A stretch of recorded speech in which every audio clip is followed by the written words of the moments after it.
Oh, photosensitive epilepsy warning.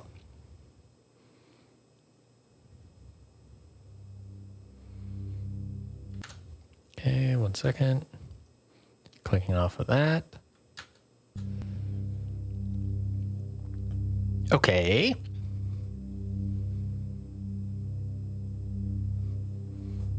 Sound good.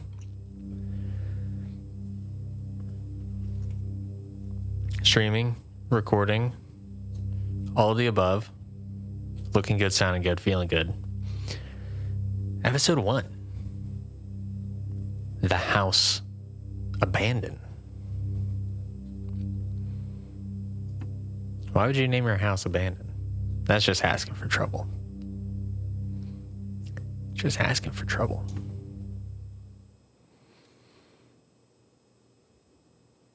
Okay. Pause to get help. Good to know.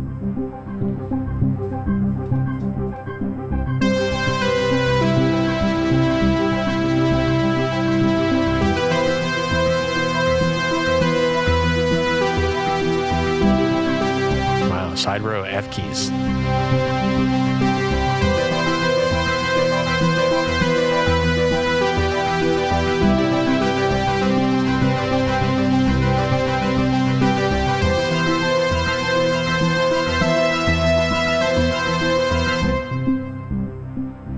Okay, so they're going for like a very specific thing.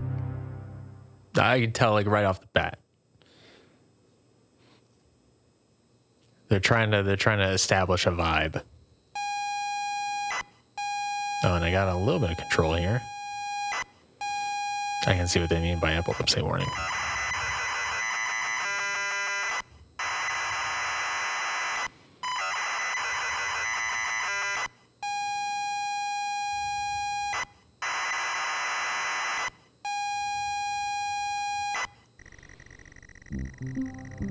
Okay. You pull up to the driveway of the family holiday home and park the car. It's dark, but it's as idyllic as you remember from all that time ago. You remember being told to look in the glove box before going in. It's good to be back.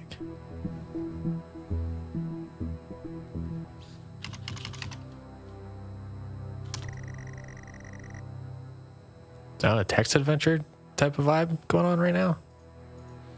Okay, let's look over here. Glove box. Glove box is closed, but appears to be unlocked. Open glove box.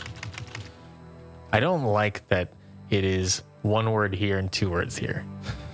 I do not like that. I do like the typing sounds though. Inside is a key and a handwritten note from Dad. You take both. Okay. First, look key, then look at note. It's the key to the house. Good, good. Gotta get the descriptive text. I need a 100% this. Look, note. The note is from your dad and reads, "Hi, son. Hope you're enjoying your break. You'll need to fire up the generator around back to get power and lights on. Also, found something in the attic for you. It's in your room. Enjoy." Okay. I pull up to the drive. Oh, it just pulled me back. Gotcha.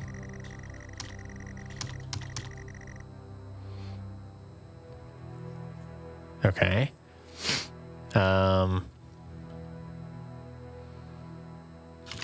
Leave car. Great.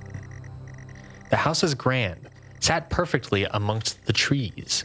In front of you is the front door, and the yard stretches around the side of the house.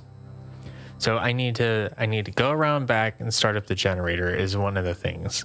I could probably go in the house because I got the key. Sorry, I'm gonna do this again, just so I can, because I just want to double check. Fire up the generator around back to get power and lights on. So I'll just do that before I even go inside. Okay.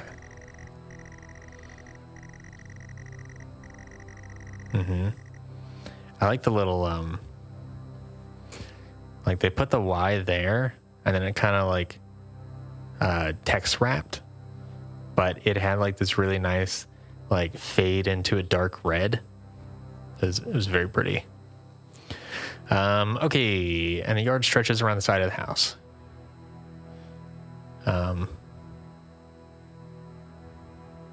Walk, go. The yard stretches around. Go, side of house. No, go around back. Go to yard. Okay. You take a walk around the yard. The yard has been well maintained. You spend a lot of time here with your family on holiday trips. Good memories. Okay. So did I just walk in a circle? Maybe if I go in the house, then maybe there's like a back door or something.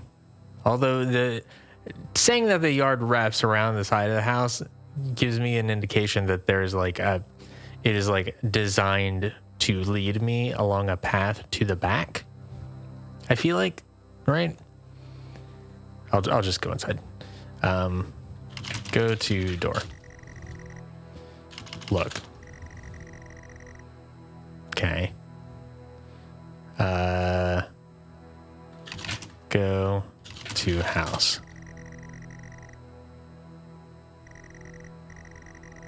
Oh, so that did indicate that I was like off to the side a bit because it says I walked back around to the house. Okay, so let me go to let me take one more look around the yard before I go in.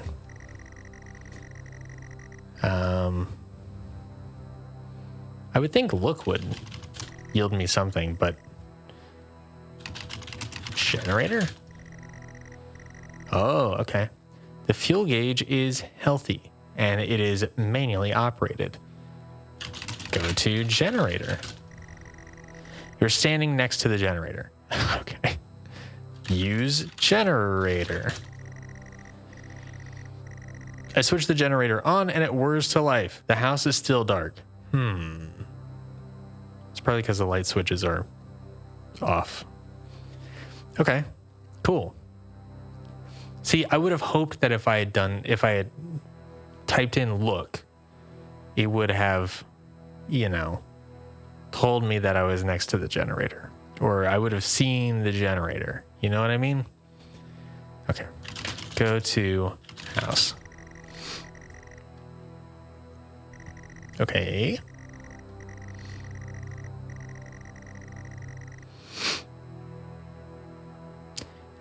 Open front door. Use key on front door. Front door appears to be locked. You will need to use a key.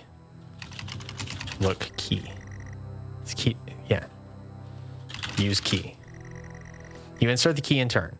The door lock clicks open. Very lockpicking lawyer of me.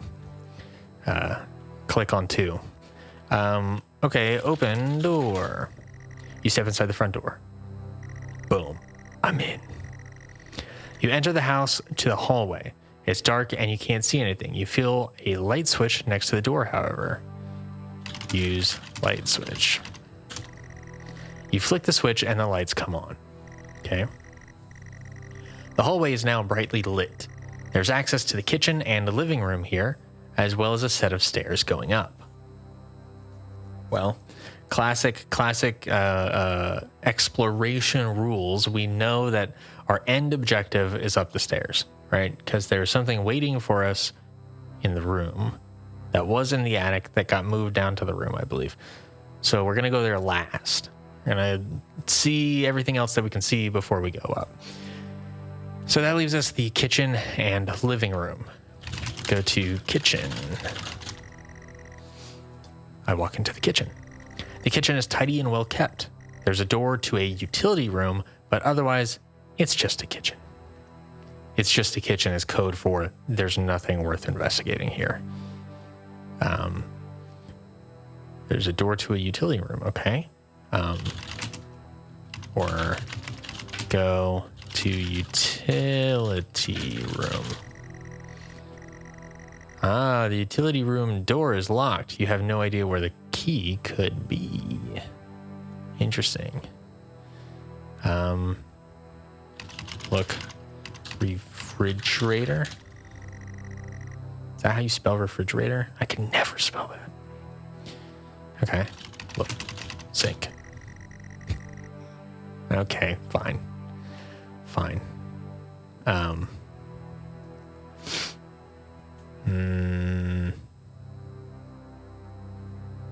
Oh, is X a shortcut for look? Is that because I feel like I remember something kind of.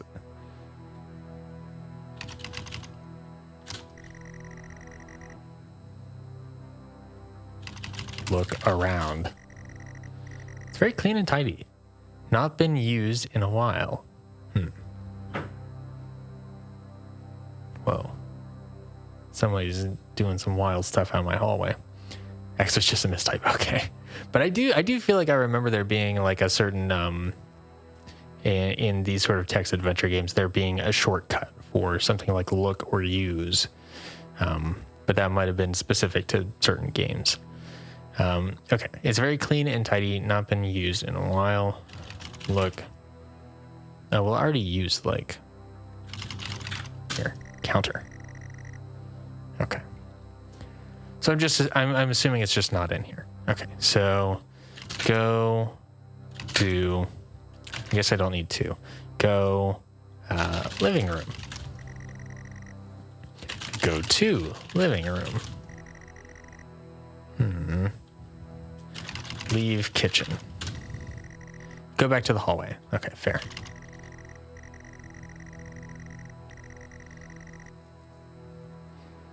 Hey, you know what? I got new text for look around, so let me try that again. Maybe had I done look around while I was out on the side of the house, they would have mentioned the generator. The hallway is a pleasant welcome to the home. Airy and fresh. Okay. Actually, let me do help just so I know what commands I'm working with.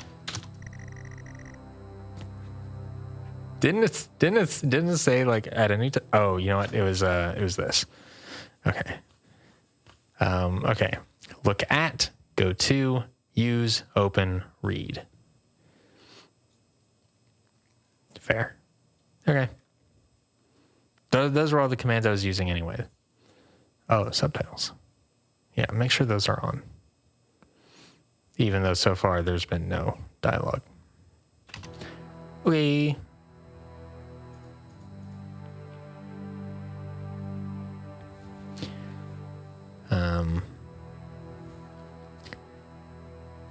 Go living room. You step inside the living room. Okay. A spacious and comfortable living room. We spent a lot of good time in here playing board games with the family. Warm and inviting. Look around. There's nothing here of interest. Damn. Use board game.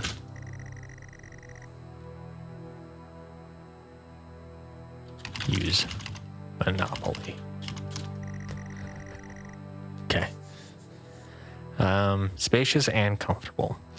Okay. Exit. Yeah. Go up the stairs.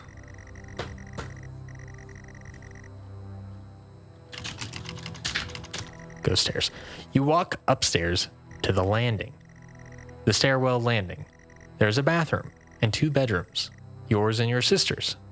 Pictures adorn the walls. Images of happy times.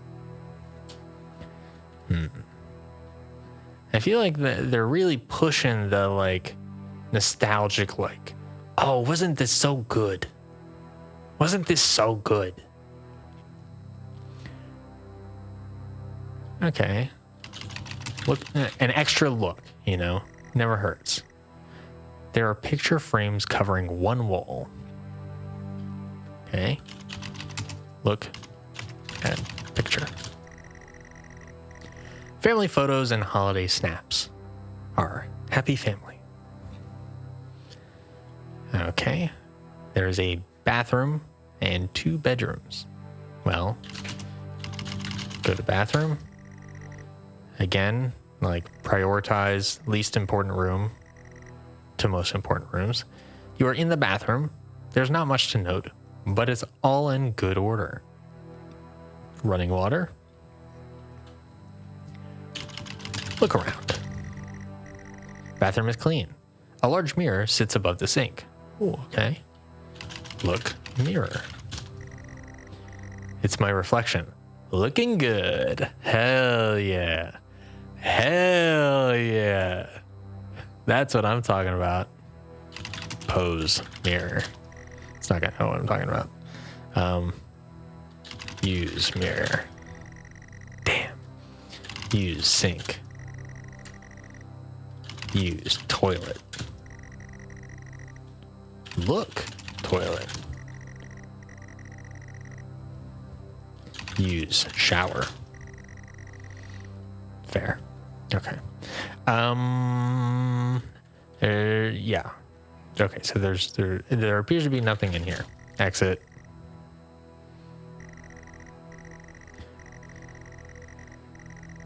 Okay. Look. Bedrooms? Go. Bedroom. Which bedroom? My room or my sister's? Thank you for asking. Sisters. Sisters. Go. Sister's bedroom. You walk into your sister. Oh, weird. Okay. Your sister's room is in perfect condition, untouched since the last time you had seen her. Posters of her heroes and some of her own attempts at art adorn the walls. A few shelves are crammed full of trophies. Her bed is drowned under a pile of colorful soft toys. A real nostalgia trip. So I was confused because they did apostrophe after the S, which is sisters'. So I was like, oh, did I have multiple sisters and they both shared this room? But no, I think it was just like a misplaced apostrophe. Okay. Look around. There's also a large wardrobe in the corner of the room. The door slightly ajar. Sounds like an opportunity for hijinks. Okay. So there are posters. There's art, shelves, a bed, colorful toys on it, and a wardrobe. I mean, wardrobe seems like the most likely for there to be anything. Look, wardrobe. Look, wardrobe. A large clothes wardrobe. Unusually, the door is slightly ajar. She never liked you going through her stuff. I don't see her here. Nobody else seems to be around. Open wardrobe. Why does wardrobe only have one D in it? Doesn't make a whole lot of sense to me. It is empty, apart from a pile of scattered photographs at the bottom. Look, photographs. They're all identical. A forest road at night. You put the... No. Take photographs. That's evidence.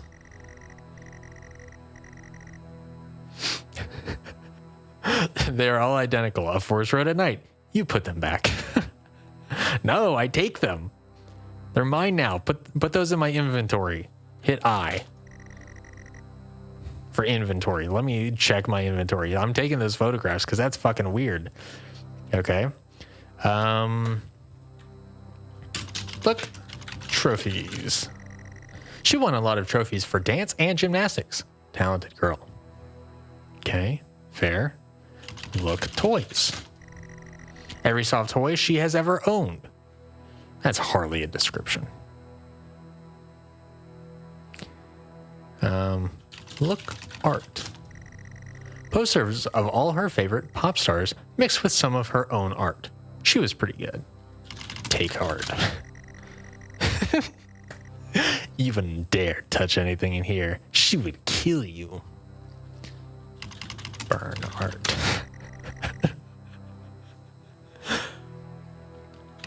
red art. Oh, this game is bullshit. It doesn't know anything. Okay. Seems like not a whole lot lay in bed. Come on.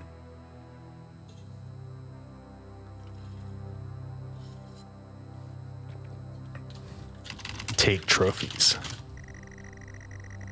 Okay, same thing. Exit. Okay. Go to my bedroom.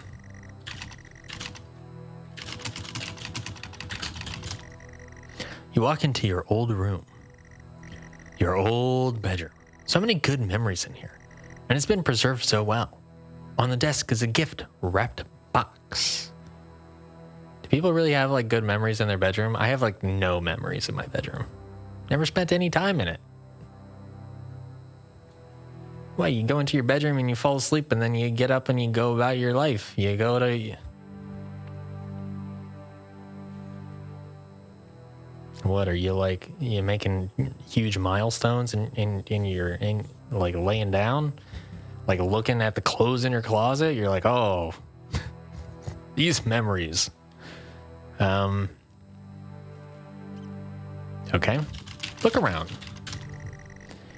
It's a standard bedroom. A desk, a wood grain TV. Okay, I would argue a TV is not standard. I never had a TV in the bedroom. Wasn't a thing. Didn't have a desk in the bedroom either. Not very standard. IMO. Although, actually, you know, I maybe take that back. In a household where you have siblings, maybe it's a little bit more common. Just because that gives you like your own space or whatever. Like I grew up effectively an only child. So it's like I was just in the living room all the time, you know, or the computer room. Like we had a room for computers and stuff, and I spent all my time in there.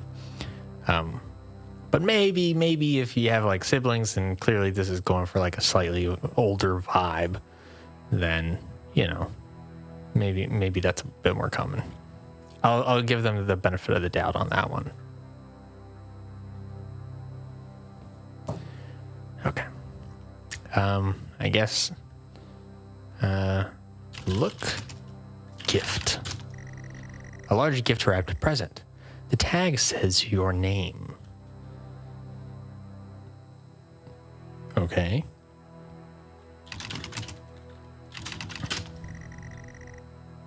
Oh, like hell you don't. Okay. Open gift. You unwrap the gift excitedly. You can't believe it. Dad has found your old computer. A Futuro 128K plus 2. It's been preserved well in the attic and hopefully still works. Okay. On your desk is a Futuro 128K plus 2 computer and a copy of The House Abandoned. Ooh. It's all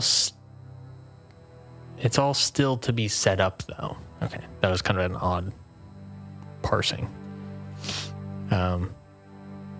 Set up Futuro 128K plus 2. Set up computer. You start to plug in the various cables and such. The computer is all set up and ready to go. There's a game here too. Ooh. Okay. Look, game. It's a new horror game called The House Abandoned. Looks ace. Use game. You put the cassette in the computer and press play.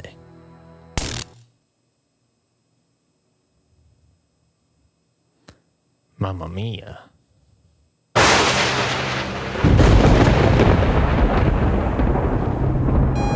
Ay caramba. Oh, now it's upside down.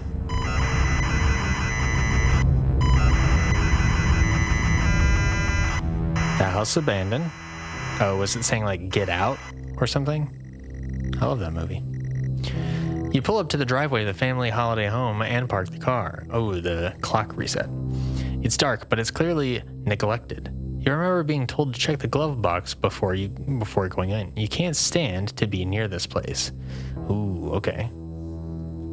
So now it's a house with bad memories. That's been abandoned. Huh? Like the game? Look around. I'm in the car. You don't want to get out. There is a glove box. Open glove box. Inside is a key and a handwritten note from Dad. You take both. Look, key. It's the key to the house. Okay. Look, note. You don't recognize the handwriting. It says, get out, get out, get out, get out, get out, get out. The car, get out, get out, the car, get out, get out, get out, get out. Okay.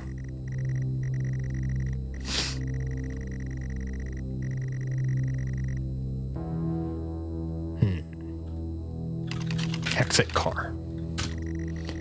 You force the warped car door open and fall out. The house looks abandoned. There is a yard to the side. Wood creaks in the wind, and all happy memories are gone from this place. There is no love here. Look around. The lights are off. Windows are broken. There is a front door and a yard. Go to yard. You step through the debris to the backyard. The grass is overgrown, and weeds crawl up the side of the house. It's not a nice place to be. You clutch the note, needing to look around. In fact, I do such a thing. I do exactly that. I look around. There's an old generator next to you. See? Had I done look around before, it would have mentioned the generator, and I would have been all good.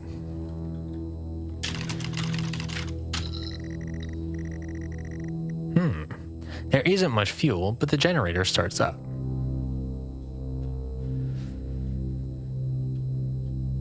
Okay.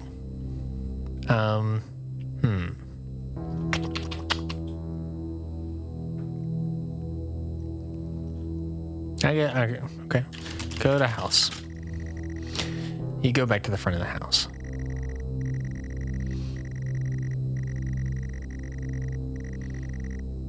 Okay. Go to door. Look, door. The door appears to be locked. Use key. You unlock the door. The click of the lock hurts to hear. Okay. Open door. You reluctantly step inside the front door. Pitch black, but your senses are punished more by the smell, stale air, and damp. This cannot be less inviting. The note burns in your hands. You feel compelled to read it over and over again. Look, note. It's too dark to read, but it feels weird to the touch. Use light switch. Afraid of what you might see, you flick the light switch. The lights flicker on and off. The walls are falling apart after years of neglect or worse. You're upstairs, the sound of an alarm clock blaring. Someone else is in the house. That can't be.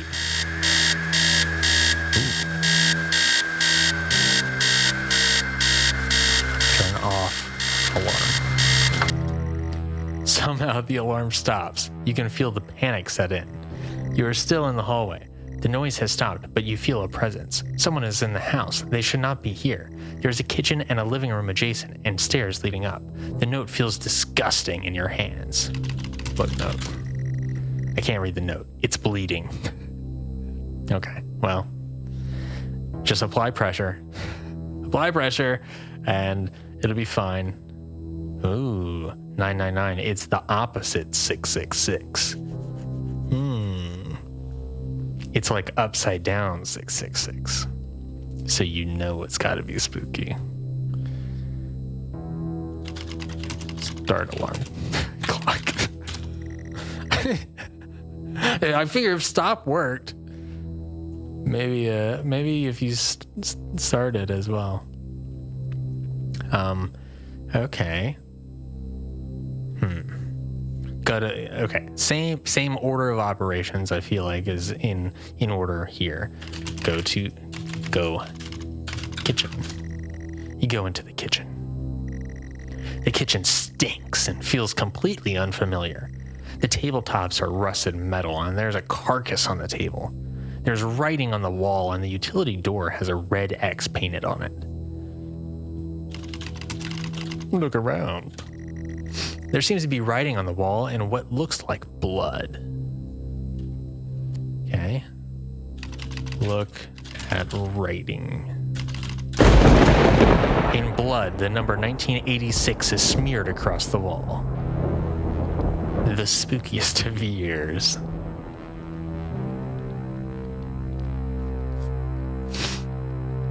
Oh, look. 1986. It's pretty thin. They're very economic with their use of blood.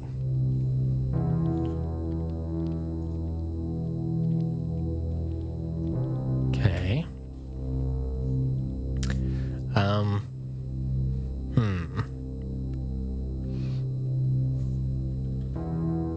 Look, carcass. You look closer, but can't tell what it is or what it was. Touch carcass.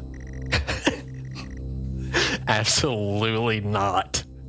It might be an animal, but you aren't. Eat carcass. You were disappointed in yourself for even going there. Hell no. Hey, we all gotta do what we gotta do to survive, All right.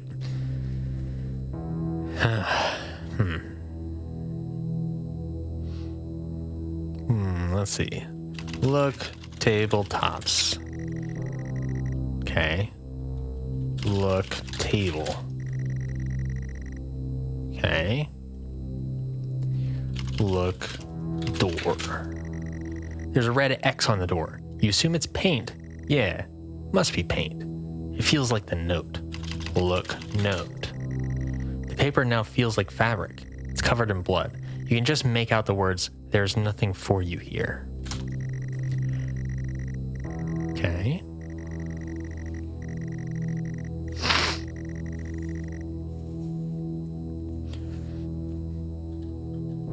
Use door. The door is locked. I can't get in there. Not yet. Was there anything else when I looked at the door? I don't think so. Lick paint. Come on, guy. Now is not the time. Oh, I can't mod from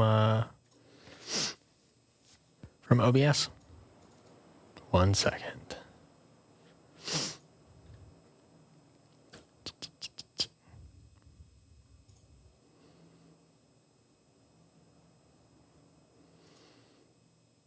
Okay, from here, can I do?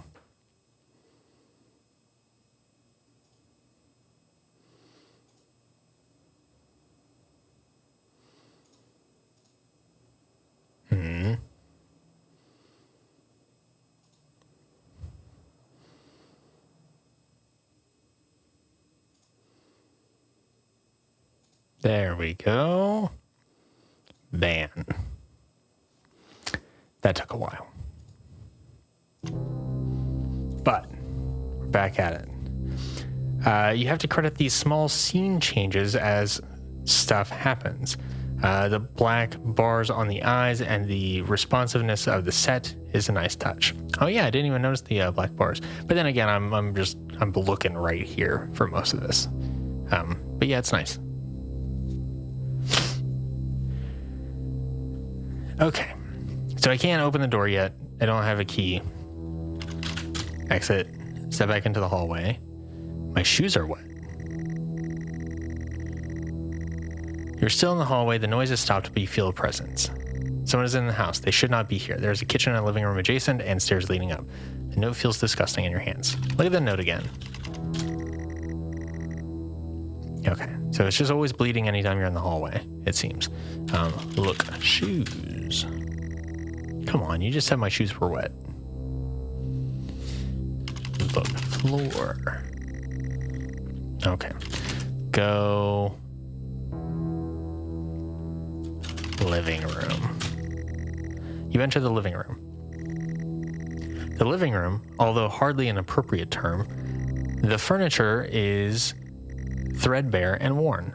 The note is fixed in your mind. Dread fills the pit of your stomach. This is not a nice place. Look, note. The note, always changing, now reads, "Get through this. I don't care if you want to or not." All right. I'm just following the advice of the note. I'm getting through this. Look around. Run down and empty, abandoned, and for good reason. Okay, look, furniture. The furniture looks disgusting. There's no way you would sit on it. Sit on furniture. No chance. Use furniture. Just gonna say the same thing. Yeah. Okay. Leave. I return to the hallway. Okay. Now time to go upstairs.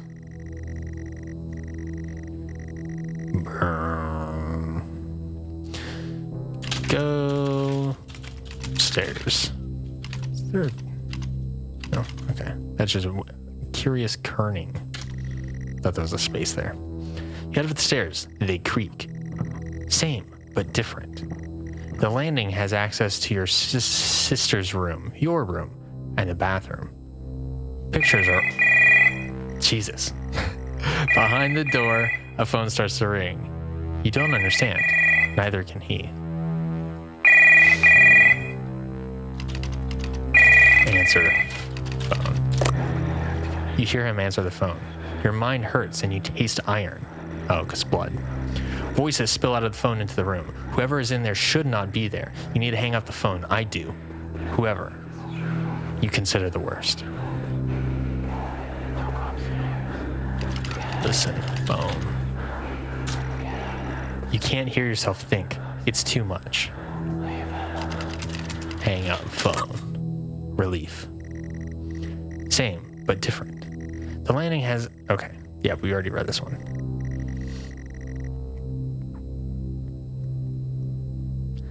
Pictures are all over the wall, but something is different about them. Look, pictures. The pictures are of your family. The eyes have been scored out on all. Okay. Take pictures. You attempt to pull a photo out of the frame, but it tears and crumbles as you do. Dust.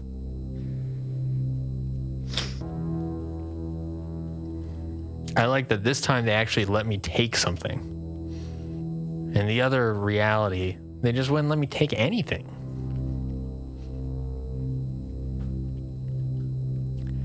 Okay.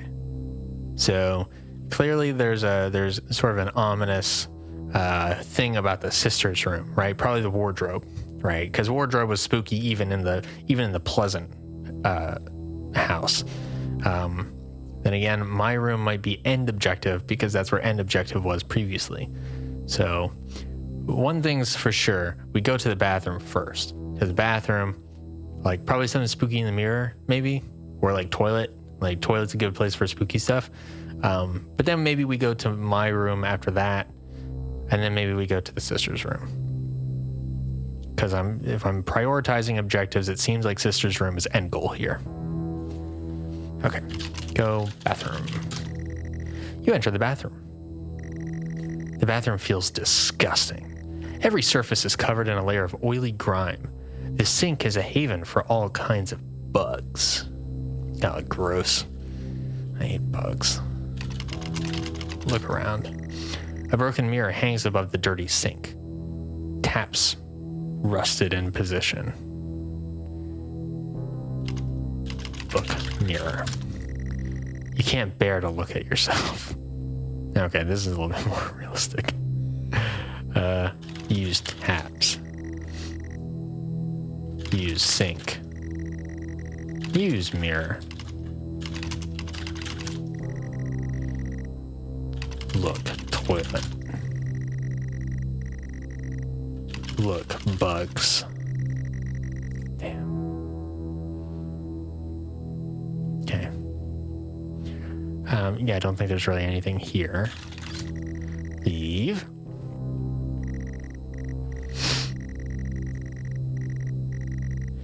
Okay, so I'm going to try to look at my room to see if I can see anything before I go into it. Look, my room. Damn. Go, my bedroom. The door is bolted shut with a 4-digit combination lock. Look, lock. Look, door.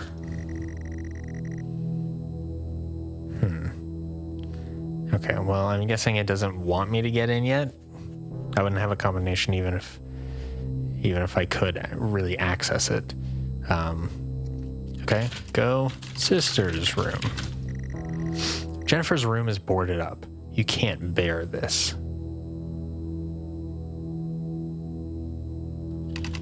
Pound on wall.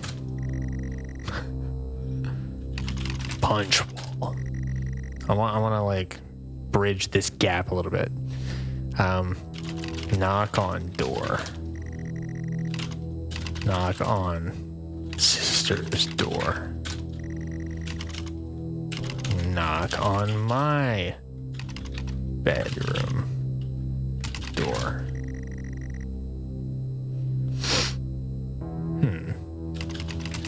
Look around.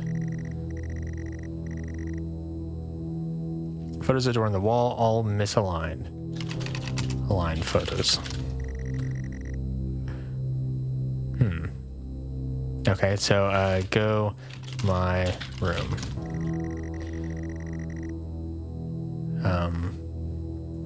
4-digit combination lock. Oh, look, note. Of course. The note is now clean again. Simply reading, get in, get out. Oh, code would be 9999. Right? Number's right in front of me. And has been for a hot minute. Previously it was 0000, and before that, I want to say it was like 2 or 4 or something. It was a very normal time. Okay. Same, but different. Okay. Use a lock on my room. You grab the lock. Okay. The lock is rusted, not used in years. The key in your hand weighs heavy, the note heavier. You grab the lock and can now input the code. You need a working 4-digit code. You know it's in this house somewhere. I'm looking at it. I'll try zeros, but I don't think that'll work. No. 1986, that's a good call too, because that's also right in front of me. I agree. Nice. The lock clicks open. Same, but different. The landing, oh. Go into the room.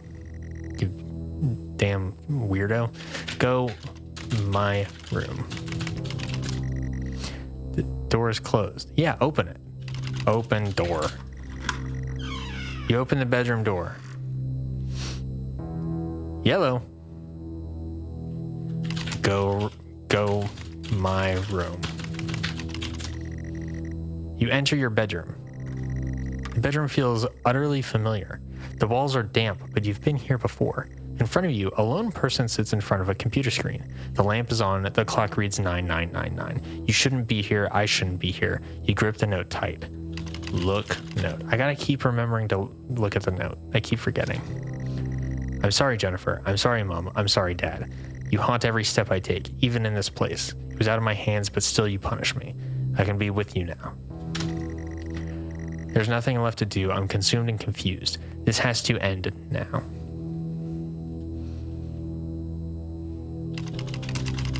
Look around. You are pathetic. It was all your fault. Say it. No. Oh, please stop. Not a chance. It was all my fault. Say it. Forget it, bub. Just say it. I will not. Just say it. Nope.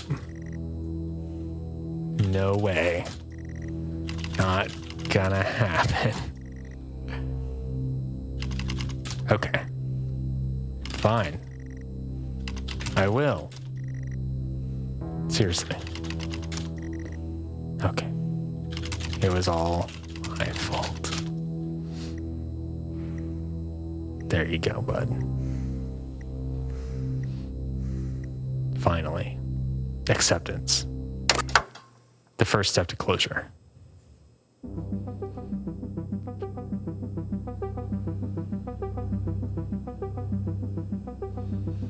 Okay, that was a fun little vignette.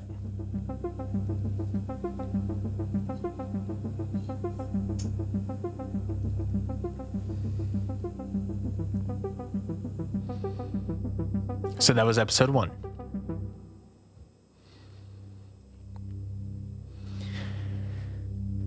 All right, the lab conduct, episode 2.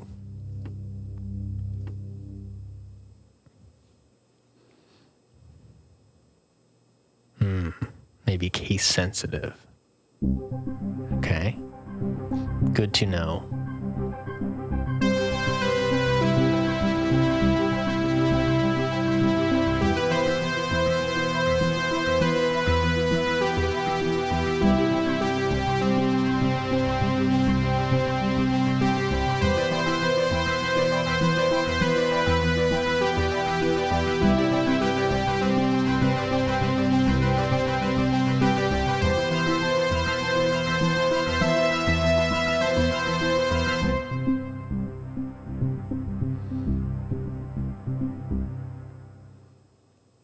We're in. This is subject 1219 Voice acting. 23, new session entry. We have myself, Dr. Alexander leading, assisted by Dr. Williams, and in the lab itself, our volunteer, Mr. Asian. Oscillator. Drill. Artifact 23 in the chamber, recovered from crash site B. At the moment it appears inert, showing no signs of activity. Mr. Asian, instructions for each stage will come through to your terminal, and we need you to follow them exactly. Now, some of this may be unfamiliar, so always reference the manual on your terminal for guides on calibration and procedure. Once you've calibrated equipment to match our brief, the green light will flash, allowing you to trigger the experiment. One last thing. Ensure that any equipment non-essential to the current experiment is switched off. You cannot proceed until your calibration matches ours. When you're ready, let's bring this back. Okay. I'm sure I'll do a perfect job right out the gate. I like that we have shortcuts. E, M, and H right off the bat. Experiment 01, internal analysis. Subject, J, I. Oh, J1986. Sounds like a familiar year. Dash, mem. Is enclosed in solid outer layers. X-ray the artifact to determine its internal structure. Okay. Let's start off with help, just to see what's going on.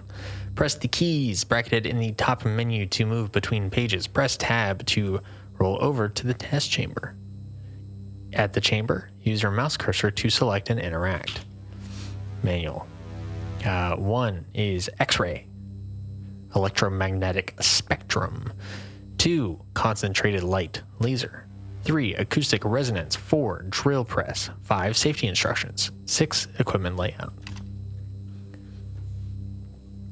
All right. X-ray, required apparatus, camera. Monitor set to X-ray, charge, CC86 X-ray device, TV input modes, R3IR, that's infrared. XR, that's extra red. R3, oh, it gives me, I don't have to guess. It literally just tells me right beneath them. R3 is RGB / full color. IR is infrared. I did guess that right. XR is X-ray, which should maybe have been a more obvious abbreviation than I realized. Okay. Set to X-ray. Can I just bounce back and forth maybe? So I can just like go flip over the X-ray to the right thing and then come back and check the other manuals. Okay. Or is it right now set to X-ray? Is that what it's telling me? I don't know. Okay. Laser to light generator, set wavelength, monitor set to RGB, light frequencies. Red, 650 nanometers. Yellow, 570 nanometers. Green, 510 nanometers. Blue, 55 nanometers. Violet, 400 nanometers. Acoustic resonance. Resonant frequencies. Required apparatus. Signal generator set frequency and waveform. Amplifier set gain. Waveform type square sine sawtooth. Hell yeah. We're gonna like make some synths over here. Drill press, switch drill on, ensure all other equipment except the camera and TV are switched off. When ready, trigger sync master as normal to begin drill insertion. 5 safety instructions to use safety goggles and gloves at all times. Do not leave the container unattended during experimentation. It is extremely dangerous to handle any items within the container. Please ensure your next of kin is updated at HR. As per your agreement, follow all instructions exactly. 6. What is going on here? Equipment layout. Oh, okay. I think I see. All right. Experiment. Okay. X-ray the artifact to determine its internal structure. Okay.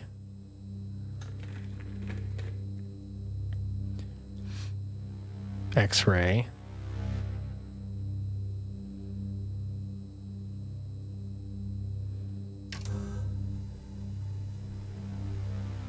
Can I zoom in a little bit here? Okay, X-ray. Got the monitor set to X-ray.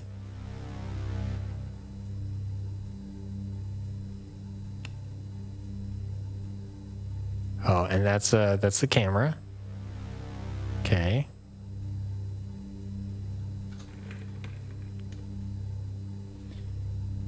Monitor set to X-ray. I've done that. Turn on the camera. I just did that. I did these all intuitively. Did not remember anything from the manual, I should say. Charge the X-ray device. Okay. CC86. So let's see. CC86 is right next to the drill, apparently, or right under the drill. Okay, so this fella.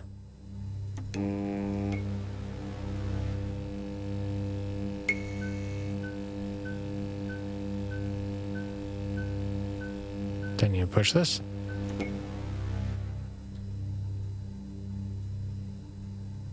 Sync master was for something. I forget what though. Oh, I should probably make sure that I have. Is there safety equipment around here somewhere? No.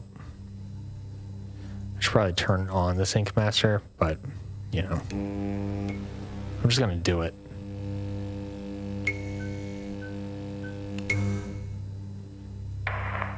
Okay, good work. The X-ray is coming through now. There's no visible damage to the surrounding organic material, and no signs of activity either. All output is flatlined. Okay, let's begin. Okay. Experiment complete. Press enter to receive new experiment task. Experiment 2, surface reaction attempt. Demonstrate the effect of laser light on the object. Try using a low-powered red laser to begin with. Wow. That's a load of months. That is a load of months. Thank you so much, Yabs. 29 months. My goodness. It's much appreciated, though. Wait, what's my experiment? Shine a laser light, concentrated light laser.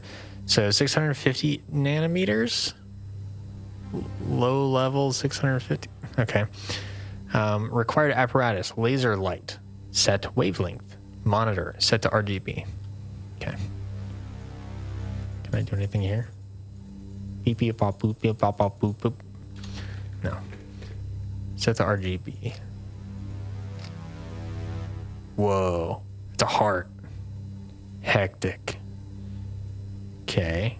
And I don't have to do anything. I don't have to like turn anything off, which I would have expected. I guess I could turn off the camera.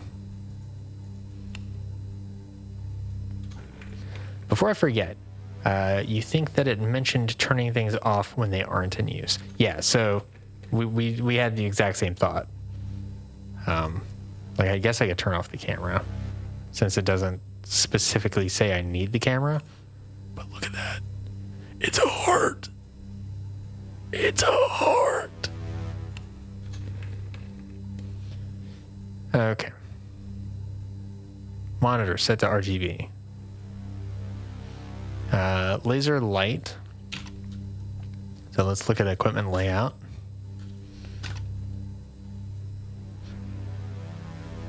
Oh, yeah. Laser. It's a pretty obvious one. Okay. 650. Is that what we're doing? Twink. You just double check. Low powered red laser. 650. Yep. Okay, and camera's not on because it didn't say it has to be on. So I'm just gonna do this. And go. I mean, oh, okay. I guess it does have to be on. Camera probably has to be on for all of them. So that way, you know, they could tell the story and everything.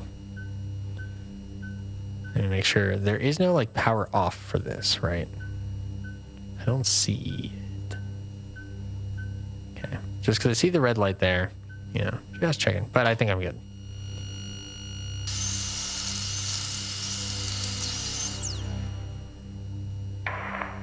No reaction from first stage. Let's try a high frequency. You got it. Let's try that indeed.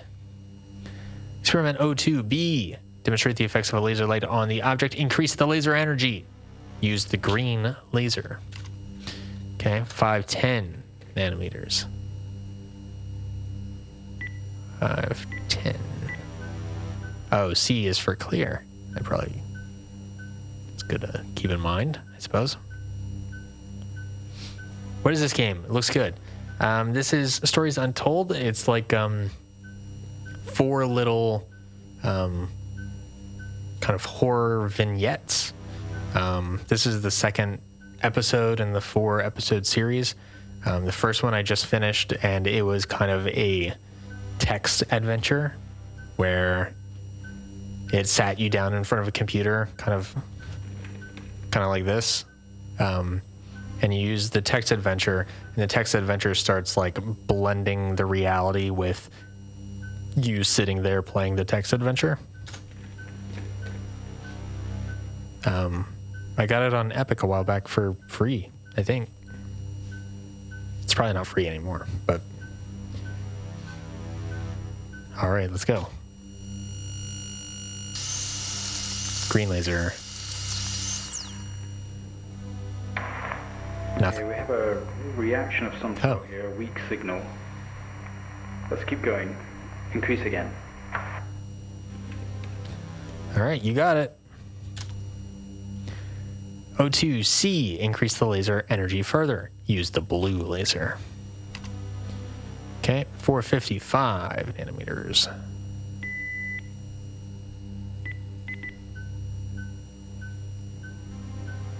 It's $10 now on Steam. Nice.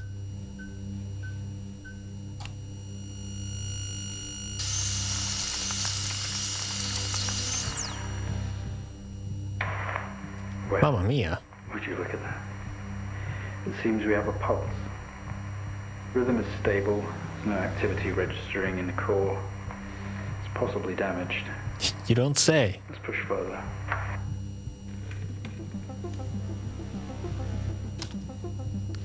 Experiment 03, resonant frequency. Test the acoustic resonance properties of the object.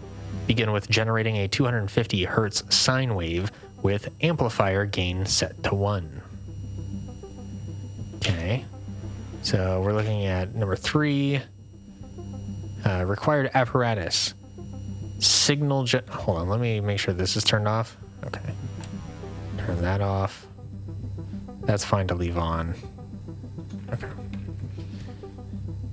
Okay. Amplifier, set gain. Signal generator. Okay, so we need 6. Why does numlock not work here? Signal generator and amplifier. So those are right next to each other. We're gonna need this guy on, this one on.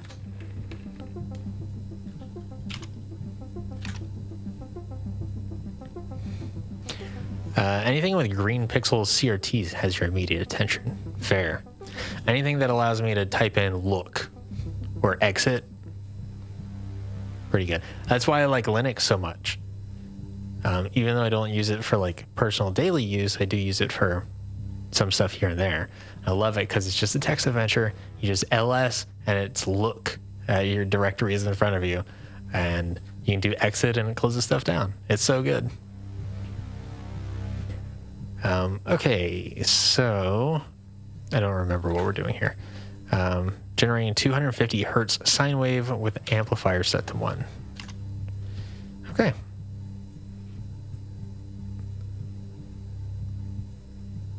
Sine wave. Gotcha. 250 hertz sine. Okay.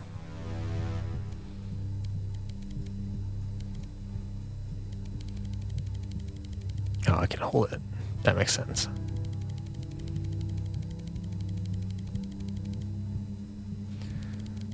The 250 hertz is going to be kind of low frequency-ish. Going to be like boop, right? Or like boop, boop. Kind of in that range.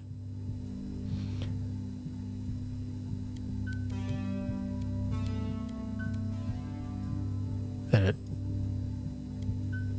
okay.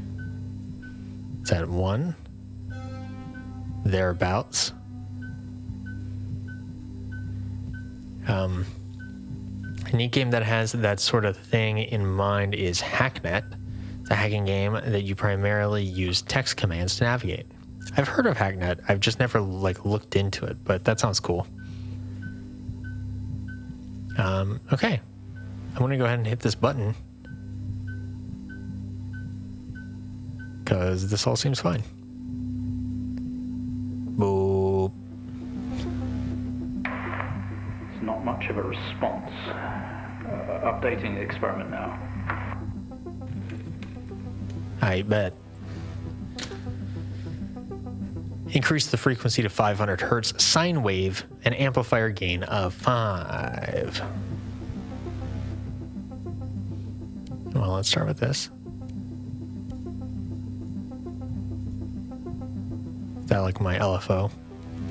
500 hertz.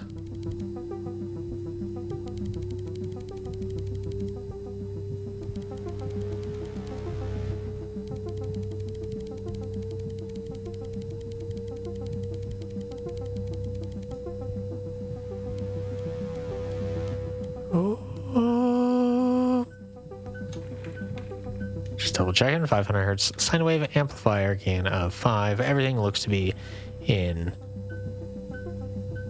tip-top shape. IR. Wow. Really blasting me. Okay. Go ahead. You're a go. You're a go for signal. Seeing some fluctuations in activity. Arrhythmia. Should we increase? Is there a risk of damage? What about velocity? Don't look at me. Okay, we're going to push further. We're running out of time. Let's switch around. Oh, you're gonna do like a sawtooth. Yeah, square wave. Square wave, maintaining current frequency and gain. Okay, fair. You know, sometimes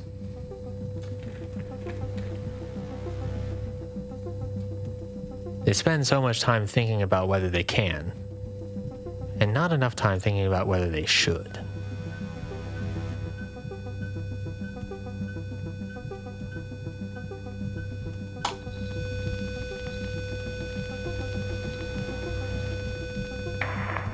Seeing good activity on this side. That's good activity. Movement. I know this might seem uncomfortable or dangerous, but you need to trust us and keep going. I didn't really feel that uncomfortable until you told me that I should probably be feeling uncomfortable. Experiment 03D. Test the acoustic resonant properties of the object, which is clearly a heart. You can't fool me. Maintain the gain 5 and the square waveform. Bring the waveform frequency up to 1 kilohertz. Beep.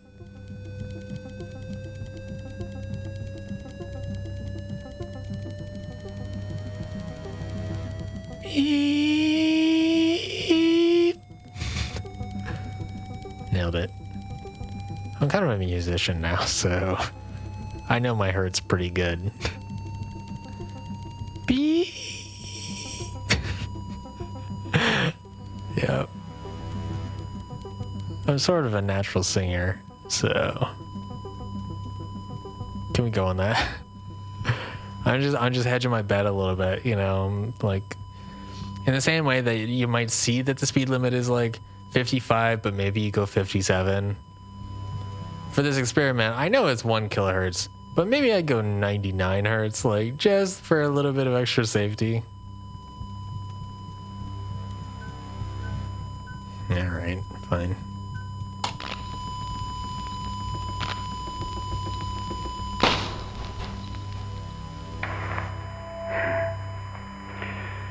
Full activity registering. We did it. Can you hear us? You've made excellent progress. You're doing great. Now we need you to stay calm and try to relax as we go through these next steps. We're going to attempt to alleviate the discomfort. Okay. The protective casing is off. Proceed to the drill surface. Or proceed to drill the surface. Now, over here, there is safety instructions. Did you provide goggles and gloves to me at any point in time?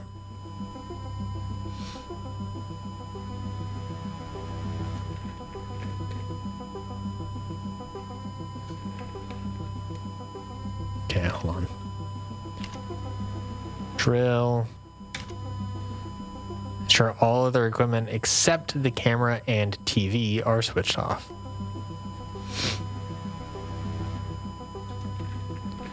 All right.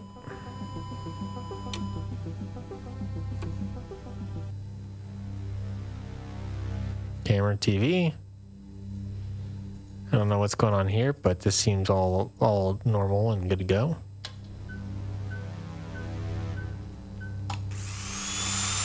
This seems fine.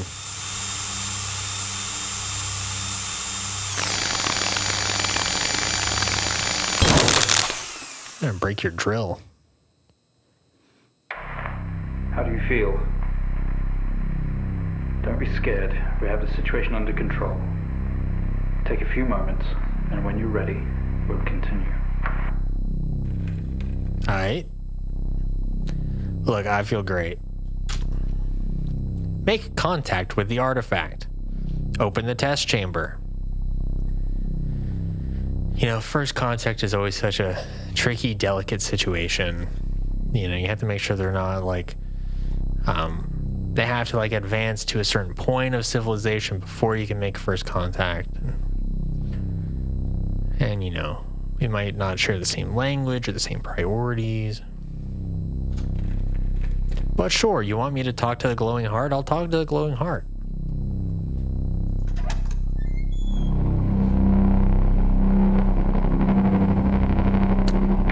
Hello? There you go. You're doing fine. No, don't look away. Don't be afraid. Howdy. We have to do this, but we have to know. Flashing lights warning. I know how difficult this must be, but you can do this. It's time to remember.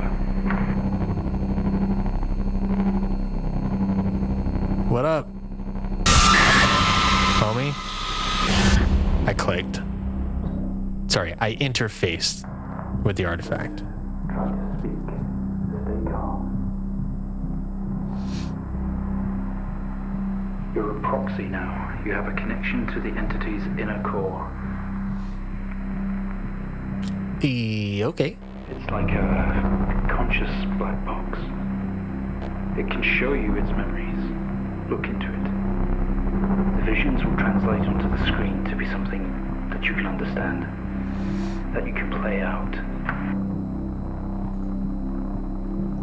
New data connection ready.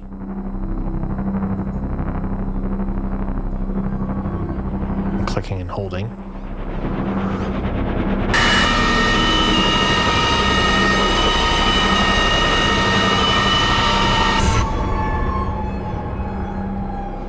Yeah, I got that. Makes sense. Memory retrace, temporal interface conversion. You wake up in a cryopod. Struggling against gravity, you force yourself up. Remarkable. You can navigate its memories. Use the computer. Work your way through. I was... Struggling against gravity, you force yourself up. Impact into the planet's surface has torn a hole in the ship's hull. Poisonous atmosphere spills into your craft. You are in grave danger. You have to get out of here. Look around. The craft is broken beyond repair. There is wreckage all around. An airlock door is locked tight, and a computer terminal adjacent blinks. Use computer. You tap at the screen, and the airlock door splutters to life, slowly opening with a horrendous noise. The ship powers down to silence, having spent the last of the reserves.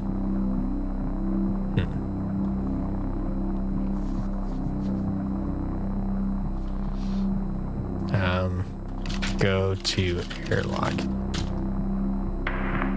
This organ was taken from what we think was the leader. These memories are different. They're not like the others. There's more detail here. Less hazy. Lean in. See what else it hides. It looks like I missed.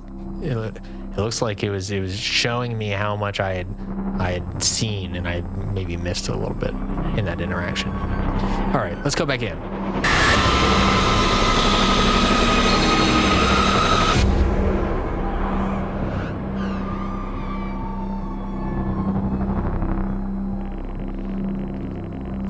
You squeeze through the damaged airlock and fall to your knees on the ground next to your vehicle. Every breath brings pain to your chest. You look around to see that you are surrounded by mangled metal. Incredible. Are we getting all of this? It's describing the moment we found the ship. Mr. Asian, please continue. Can you please stop interrupting me? I'm trying to work here with this alien artifact. You look around to see you are surrounded by mangled metal. Bright lights pour through every gap in the surrounding wreckage. What do we always do? Look around. A crash site. Smoke billows from the downed ship. Exterior lights flicking on and off. Wreckage surrounds you. Looking upwards, you see unfamiliar star patterns.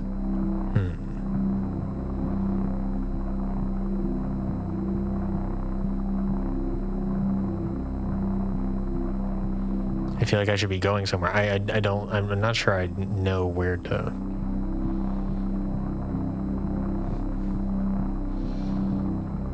Look. Wreckage. Some of this metal will have to be moved in order to free yourself. Okay. Use metal. With every ounce of your remaining strength, you move away enough of the wreckage for you to carefully crawl through. The lights that surround you now attack your senses. Close eyes. Memory action unavailable. Command not recognized. It just seems like the logical thing to do. Cover eyes. And shield eyes. It's not going to know that either. But...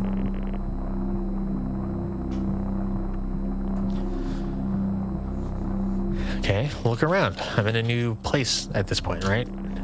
A circle of artificial lights surround you, set up to illuminate the crash site in the darkness. Behind them, an army of people all staring. One figure steps out, a silhouette, and walks towards you. Attack. Fight them. Use silhouette. Okay. Go to figure. Your heart rate is elevated, but you're doing well. For what it's worth, very few of our test subjects ever make it this far. You should be proud of yourself. Oh, I am. Here we go.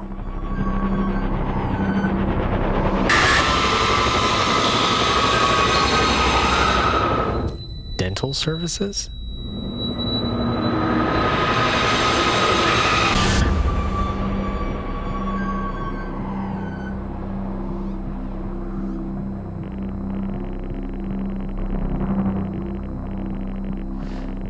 We awake. The room is silent only for the quiet hum of equipment and occasional machine beep. Your touch isn't yours. We are all as one. We move together in unison. Look around. We are in a bed, in a small and artificially lit room with a single door. There is some sort of writing pinned to the wall. Adjacent is a display monitor. Doesn't add up. We didn't put this entity in quarantine. It expired at the crash. Whose memories are these? They're mine. When did this happen? Okay. There's some sort of writing pinned to the wall. Adjacent is a display monitor with wires that drape across the room and into our chest. They have tortured us. Look. Writing. Stuck together are a series of flat sheets with symbols across them. Some sort of writing. Read writing. Symbols seemed to indicate where on our body they had to cut. We've been butchered and maimed over and over. They're like the Goa'uld. Like Ball, when he likes to torture people, he kind of did something sort of like that.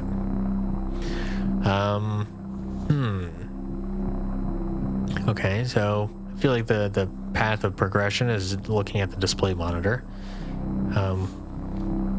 Look, chest. Come on. Look at self. Feel chest. Come on, there's all kind of wires going into our chest. Seems like a logical thing to do. Look, door. The door in the corner looked atmospherically sealed shut. Huh. So maybe out on a spacecraft? Some sort of shuttle?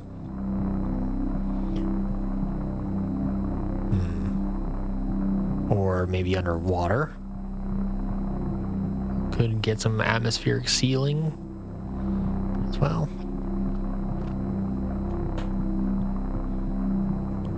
Okay. Look. Display. Okay, look monitor. The screen didn't give anything away, flashing symbols and what could be numbers in rhythm. Use monitor. So maybe the path of progression is open door.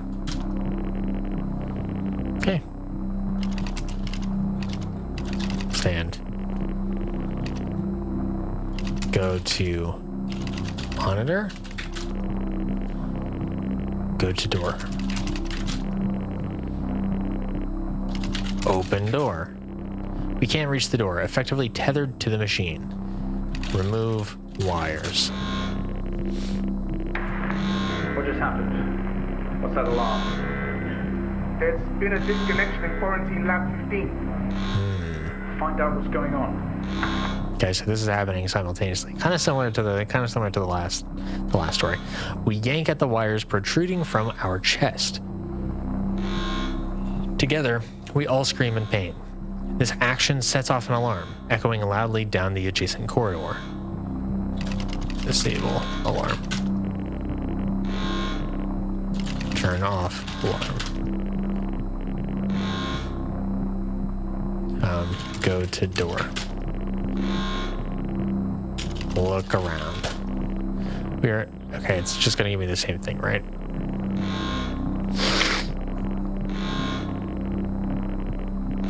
Now dangling loose. They have tortured us. Okay, open door. Stop. Specimen 20 has left lab 15. It's on the move. My God. That vision. It's not a memory, it's happening right now. Mr. Asian, I need you to stop what you're doing, please. No can do. We're going back in.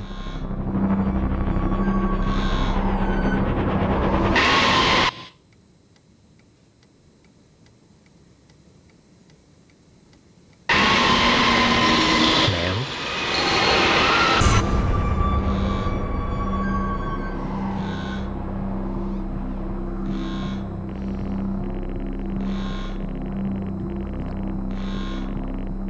Through the door, we find ourselves in an empty room with a device on the table. It looks familiar. They don't know how it works, but this host does. The door closes behind us, and a lock clamps shut. We are alone/together. Look around. In this room, possibly? It is some sort of preparation room. There are markings on more sheets, with a door and a window on one side. The door we came through has been locked shut, and the other door had an orange alarm light above it. In the center of the room, a table holding only a small device taken from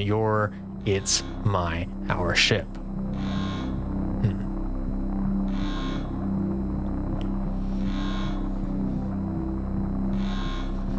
Look sheets. Read sheets. Damn it.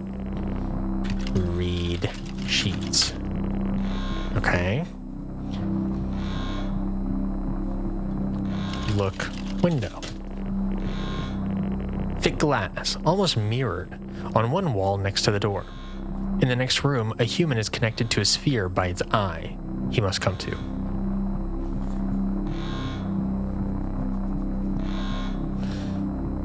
Okay. Look door. There are two doors. The one we came in through and an entrance to another area. Both are locked. Okay. Look alarm. Light. Look light. Look alarm. Okay. Then take device. Nope. Look device. It was an access code terminal for a wide connection, allowing commanders to commandeer other hosts. Only we have access to these codes. It's time to use them. I'm in. Real, the alien hacker man's type of vibe going right now. Use codes. What is that? Well, We haven't seen that before. What is it doing? Eric, keys up down. We recovered from the crash site. It's in our systems. It's sending something across the network. It's broadcasting. Mr. Asian, please. We deeply regret what we have put you through, but please understand it was for the greater good. We had to know more. Rebelling now could be catastrophic. We don't know what this might do to you in the long run.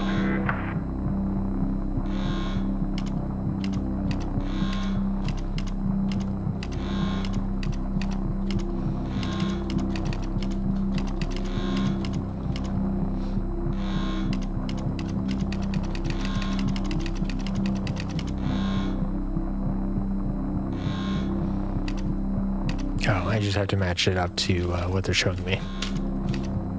Or the mirror image? What am I looking at here?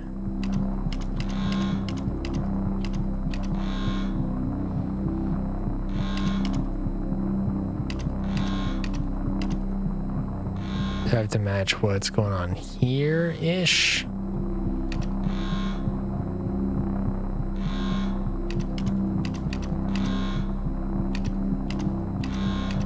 No, those codes, those don't match.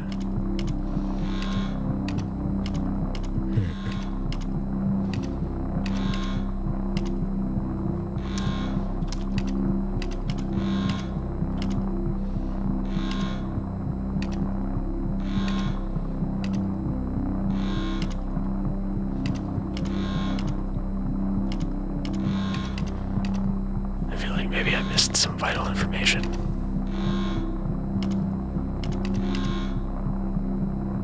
Am I looking at...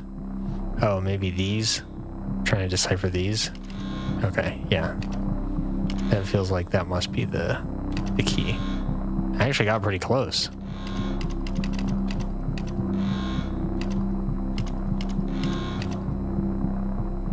So that one? Yeah, that should be right, yeah? That's what's going on here.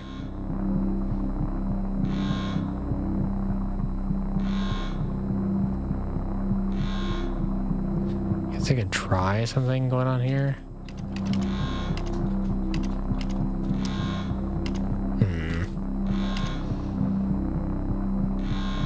This one, a little nebulous.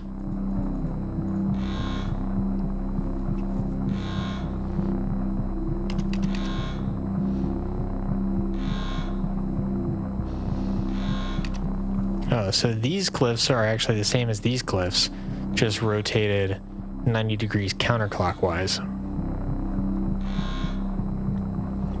And these, I believe, are the same story. Which actually this whole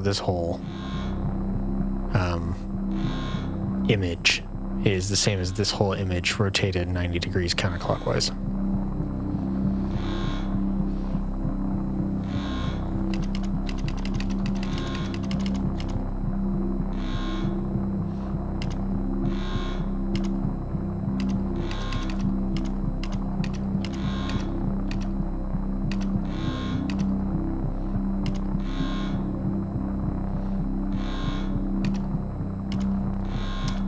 Yeah, I don't know what I'm missing. Sometimes you may have to point and click with your mouse. Oh, I'm of course. I feel very silly. I need to look into this guy. That whole thing I've been doing. I just got to do that more now.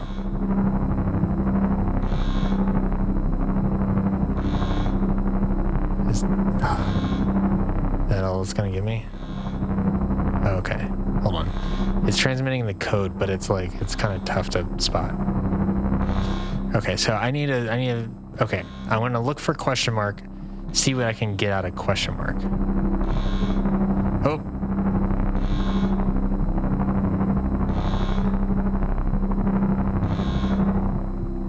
Question mark was like this one, I think.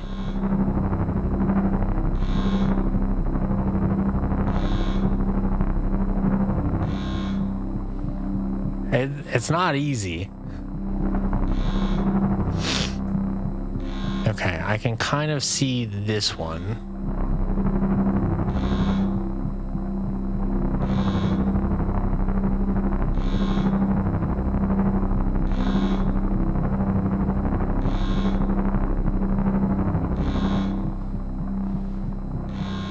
Okay, I'll just go for this one because I know it's after a question mark.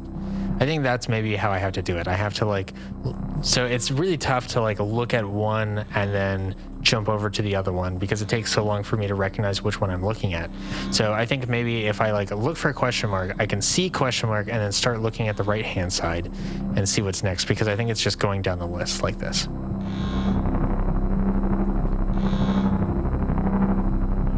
Fuck, it's fast though.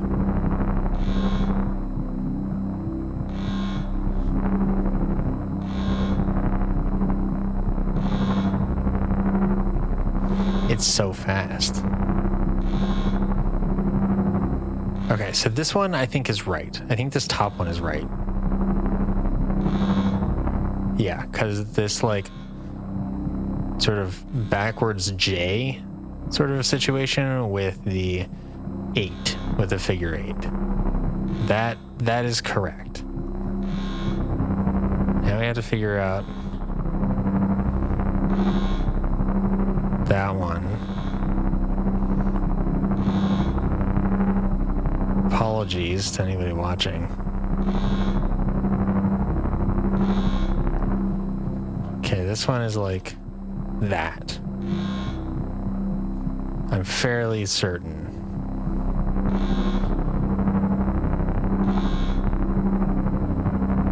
Yeah. Okay, so now I gotta double check a question mark.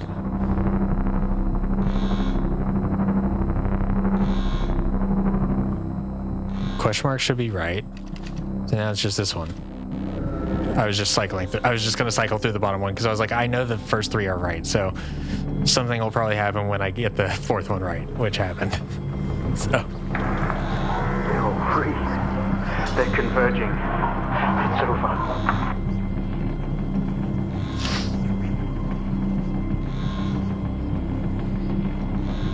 Meh. Meh.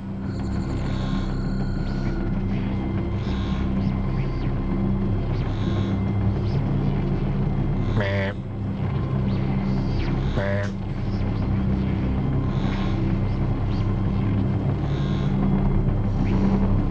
Meh.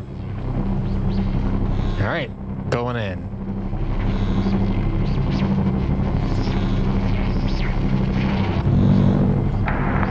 Station. Please don't do this. We mean them no harm. Please don't do something you'll regret. Wait.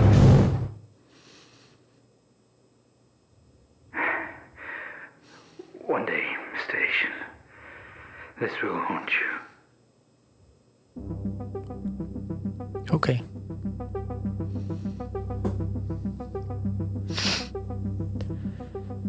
That one was cool. I think I like the first one a little bit more, but like, it was kind of interesting.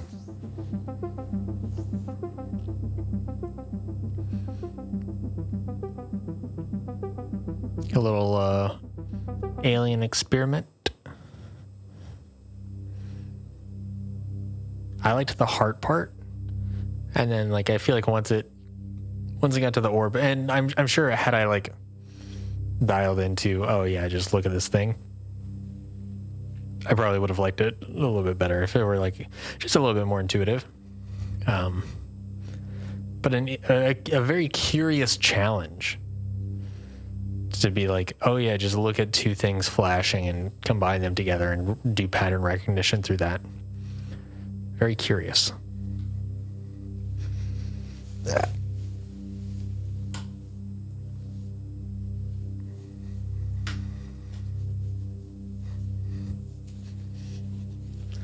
Okay, get a little toasty in here. The Station Process, Episode 3.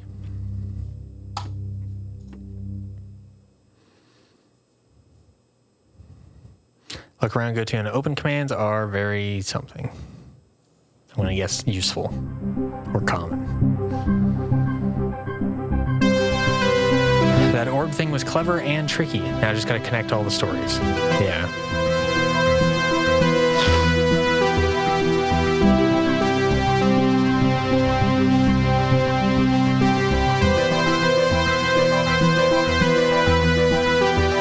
Oh, did we get the cassette one yet? Or is cassette one last one? We've seen all of these items except for the cassette so far that I've noticed. And whatever, there's another one that we haven't seen.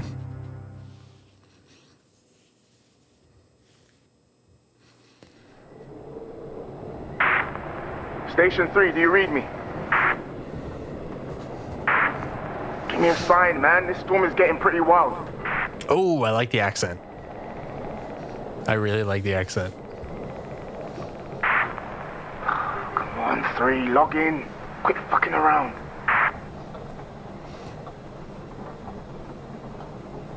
I hope we get to listen to this voice acting for a good little while. Enter passcode. Why would you ever keep... Who leaves their login on their monitor?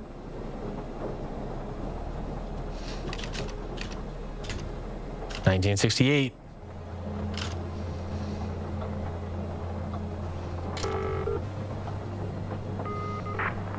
There he is. Finally, what took you?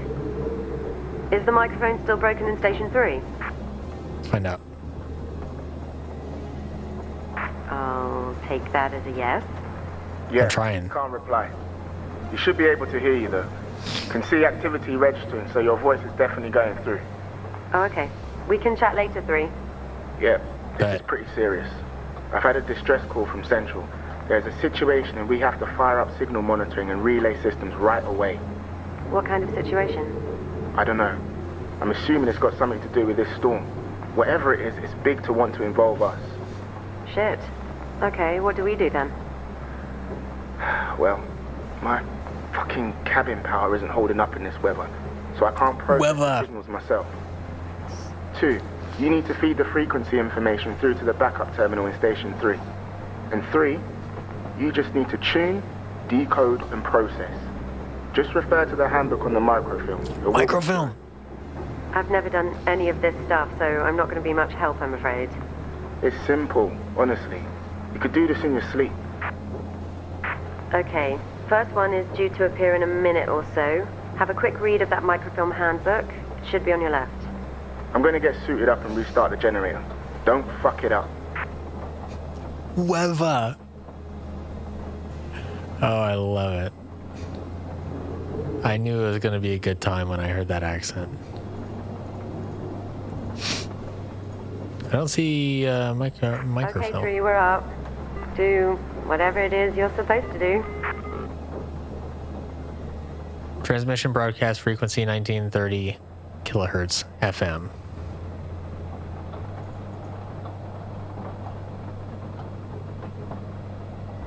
Okay. I'm just gonna...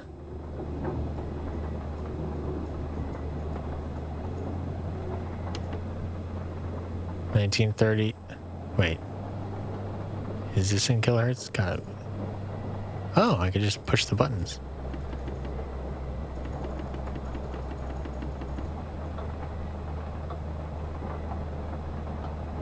I'm going way past. Hey, don't mind me.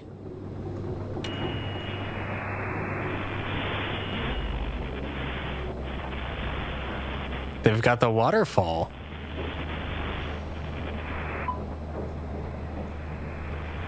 Love a good waterfall. Get in there, guys. Sorry. 13, 0, 14, 14, 9, 3. 13, 0, 14, Code word reference abacus. 3. Test. Line 1. This is a systems test. Traceback code is case sensitive. Confidential. 3. 13, 0, 14, Was I ever supposed to find the microfilm 3. to like explain what I'm doing here? 13, 0, 14, 14, 9, 3. 13, Okay, I'm gonna type in abacus, I guess. 14, 9, 3. Oh, tab. Thank you. 0, 14, I should have carried that over from episode 2. Okay. 13, 0, Oh, 14. this is great. I try to do. This is sort of the inspiration for the article episodes on Modern Rogue. 14, 9, 3. 13, 0, Oh, 14, 14, 9,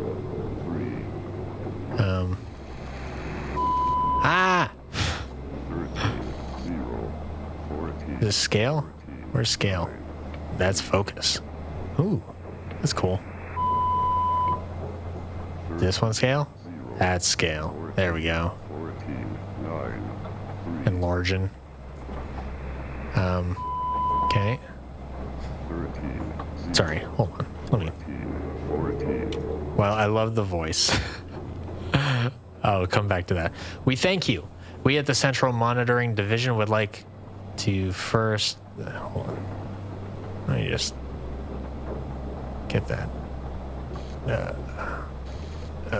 This one. Okay. We at the Central Monitoring Division would first like to thank you for agreeing to commit to a year's service at your remote monitoring station. The work you do here is of vital importance to national security and, redacted, of our great nation. While you may never receive the explicit gratitude of our citizens, we will always be indebted to you. Operator role. An operator at one of our remote monitoring stations will be responsible for the following duties: the daily monitoring, specified radio frequencies, and the input of the test data in a timely manner. In the event of a national security emergency, you will be asked to monitor and input live redacted without question or hesitation. Unfortunately, I got a little bit of the hesitation right now. Carry out any maintenance needed on site to ensure this continual running of the station. Redacted should such a situation arise. All intruders should be redacted. You are instructed to meet with supply ships and ration food accordingly to ensure the station is continually well stocked.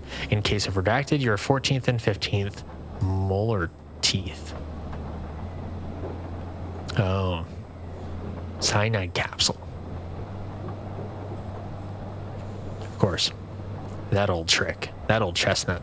Please note that any instructions carrying the GCS flag must be dealt with as a matter of urgency. 1986.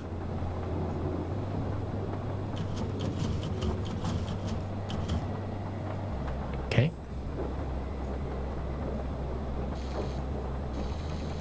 Oh no. Okay. Contents. Cover, forward, contents, Eagle, Sigma, Abacus, Portfolio, Kansas, Mask, Ingenue, Canvas, Whiskey, Landscape, Orange, Centaur, Home, Jennifer, Sacrifice, Drive, Chevron, Sibling, Appendix A, Morse Code, Appendix B, Phonetic, Appendix C, Conversion Chart, Appendix D, GCS Chart, 26, Closing. Hold on a second. You see that? I don't know if this is intentional or not. Oh, you know, it's probably fine. So I'm noticing that the background is like shifting with parallax compared to the text. In my mind, I was thinking that, oh, this is like one sheet, including this texture. So there's no reason there should be any sort of parallax. But then I realized like the sheet is a transparent film with this text on it, and then that texture is some sort of something underneath, some sort of backdrop or whatever, or maybe even just like scratches on the glass or something. Although this does look kind of like a scan, like a rough scan or something. Okay, so I see Abacus there. That's page 6. Abacus is the thing on the thing. So I got to imagine we need to go to page 6. Yeah. Page 6. Abacus. Here. On receipt of this callback code, conversion operators must input the following command lines into the terminal and execute. You got it.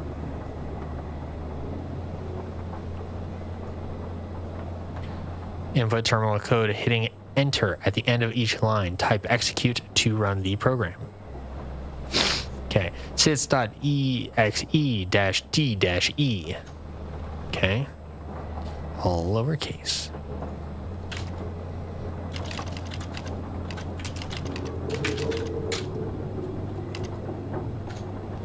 I was about to type Alt Tab to like tab over to the other screen, and it's like that's not going to work out for me.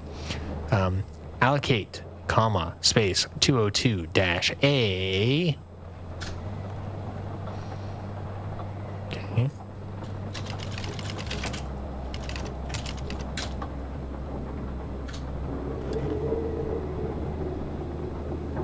And then output space log space minus false or dash false. Output log false.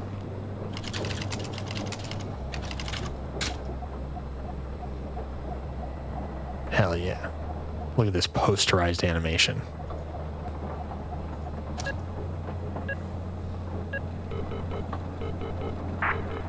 Okay, my light here just turned green and the signal stopped. So I think you did it right.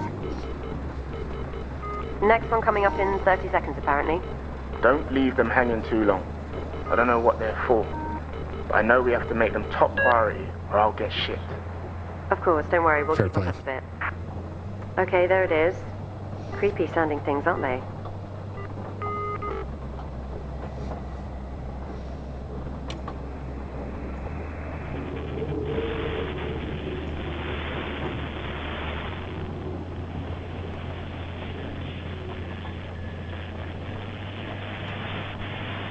I want to see if I can get anything else.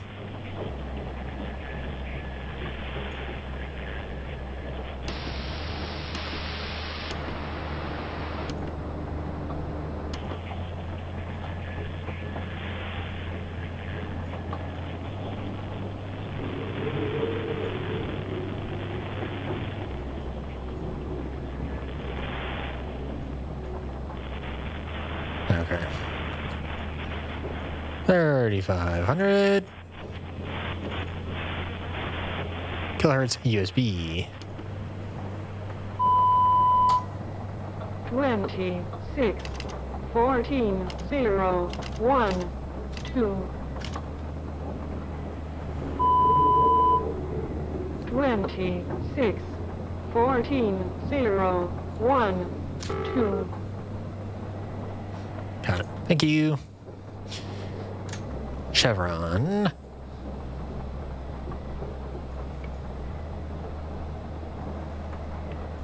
Okay. Oh no. Oh no.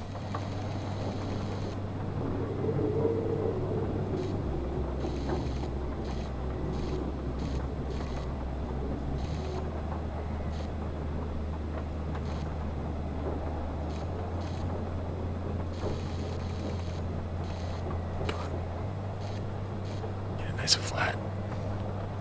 That'll have to do. Was it Chevron?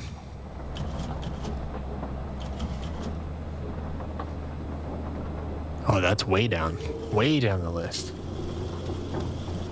Yo, look at it go. Booking it. Chevron. Okay.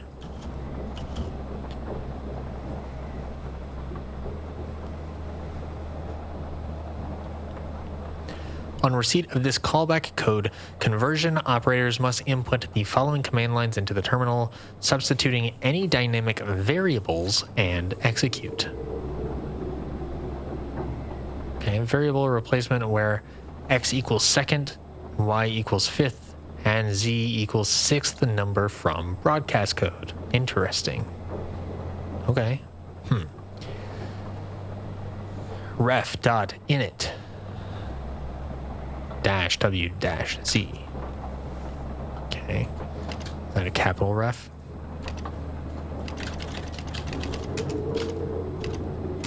Dash C? I don't remember. WZ.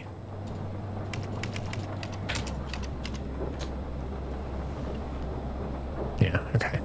Proc begin. Oh, and I have to hit enter. Proc begin. Did I fuck that up? Capital P. And I didn't put the C. I did Alt Tab. It just seems like it should work here for some reason. Get init XYZ. Okay. Get dot init. 26. I assume 0. brackets still need to be in place. We'll find out, I suppose. Second, fifth, and sixth number. 6.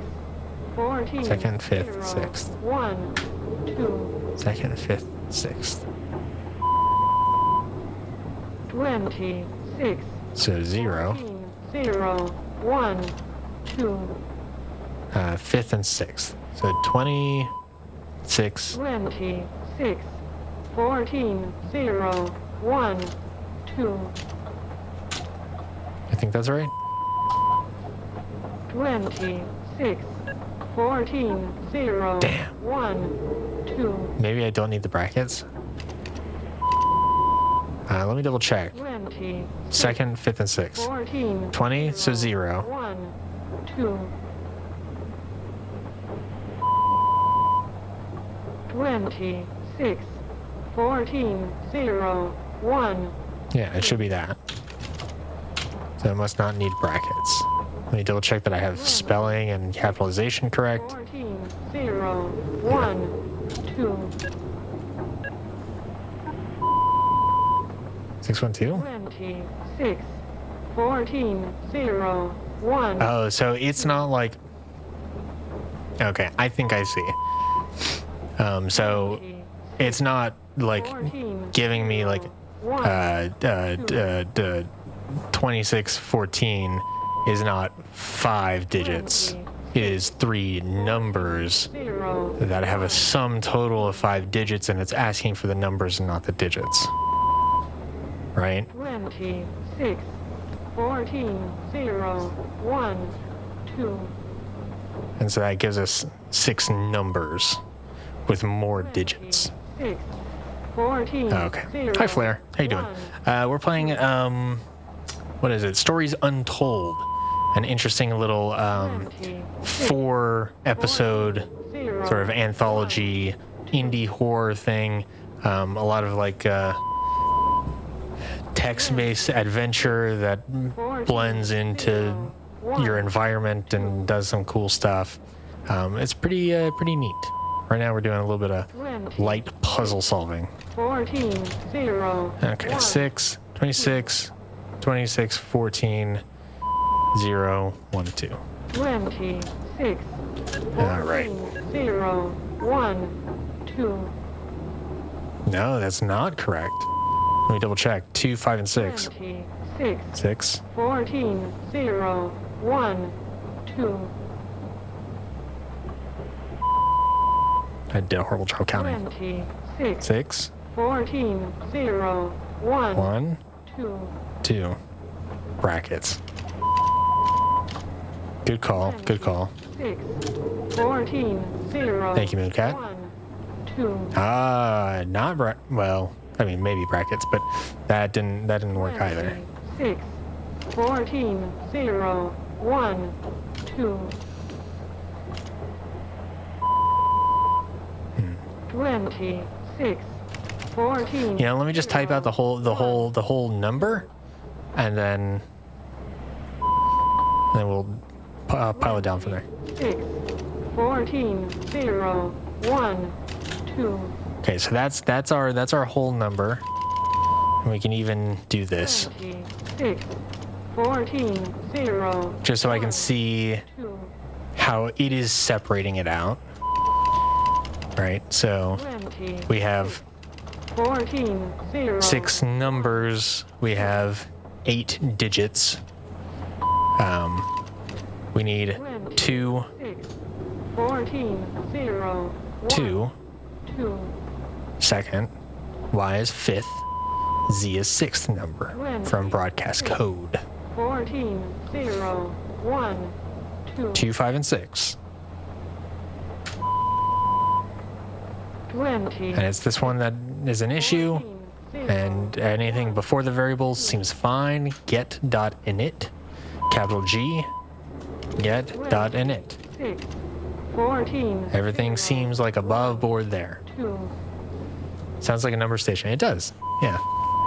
And it's even got the nice little waterfall here that you would get 14, if you were doing something like that. 1, 2, I wonder if I go off of it, does it like garble it? 6, 14, 0, 1, 2. Oh, it just makes it quiet. That's unfortunate. Oh, okay. It does start mixing in the sort of like frequency garble. 26, But you would get like, 0, in reality, you would have like really nice like analog distortions and stuff from dialing into slightly the wrong frequency. 26, 4, Also, sometimes if you use like other modes, you get like hints of it. 14, 0, 1, 2, Okay, so we're looking at 2, 5, 6. 6, So it's either 0, 1, 6, 2, 1, 2. We tried that with brackets and without, and it didn't work. 6, Or we're looking at 2, 1, 2, 4, 0.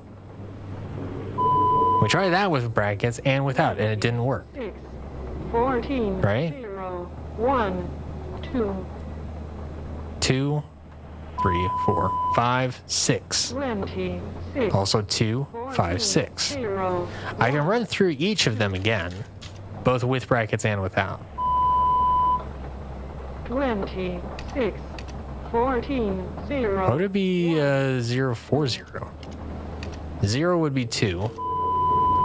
But then you would be 3, 4, 5, 6. Did I not do 0, 0, 4, 0? Did I do 1, 4 previously? 6, I think 0, 4, 0 is what I started with. 1, 2, What was the goal here? To finish this line of code. 26, Is it comma separated numbers? 0, 1, 2, It doesn't specify that. 26, Here, let me just run through these real quick. 1, 2, Okay, so that's 2, 3, 4, 5, 6. 26, 14, 0, 1, 2, Okay. Let's try without brackets, just in case. 26, 14, 0, 1, Okay. There has to be a space there, I'm pretty sure. Right? It shows a space at the very least. 26, 14, 0, 1, 2, I am on 3500 kilohertz USB, so I'm tuned into the right station. 6, 14, Okay, thank you. These are all good.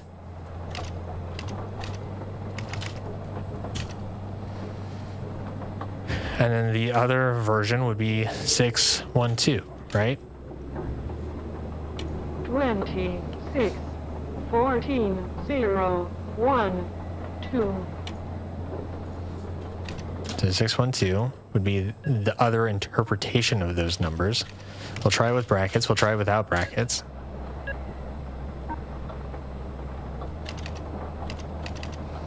I mean, we could try commas in each of these. So 612 and 040 are two likely candidates.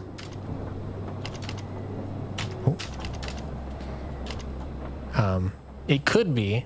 I would feel like that would be the game's fault for not specifying, if that were true. Okay, we can try without brackets.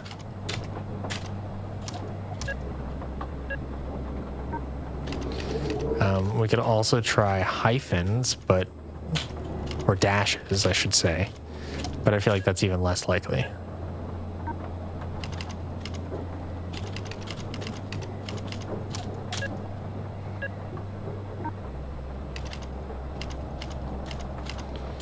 Okay, then the other one was 612.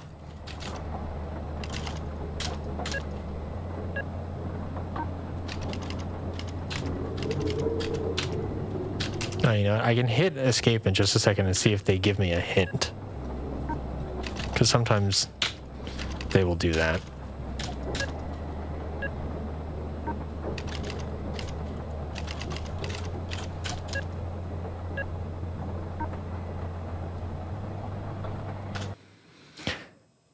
Okay, sometimes you click and drag with the mouse. Sometimes you type case sensitive into a computer. Sometimes you press tab to move around the desk. Sometimes you press other keys. Hello? Hello?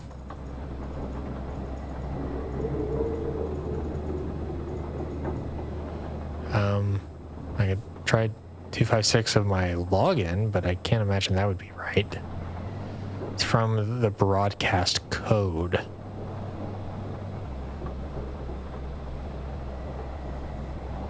Let me make sure that I'm on. Yeah, this is Chevron. Right? That'd be really embarrassing if I was doing the totally wrong one.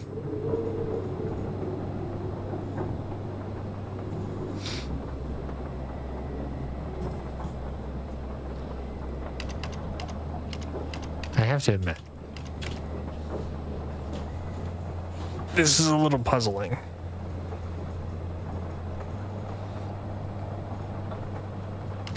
I'll just put in the login just in case, but I can't imagine that'll do anything useful. 2, 5, 6. I mean, I can just start putting out guesses if I really wanted to.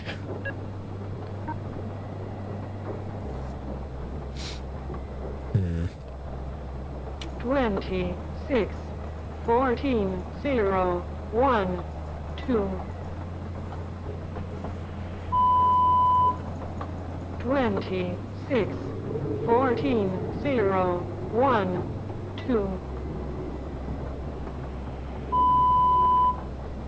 26, 14. Is there a space anywhere near that period on the command? Doesn't look like it. Maybe proc. Well, no. So this is all right. 0, 1. The first two lines are correct. And here, no, there's not. Not on my input. 14, 0, 1. There's a space here.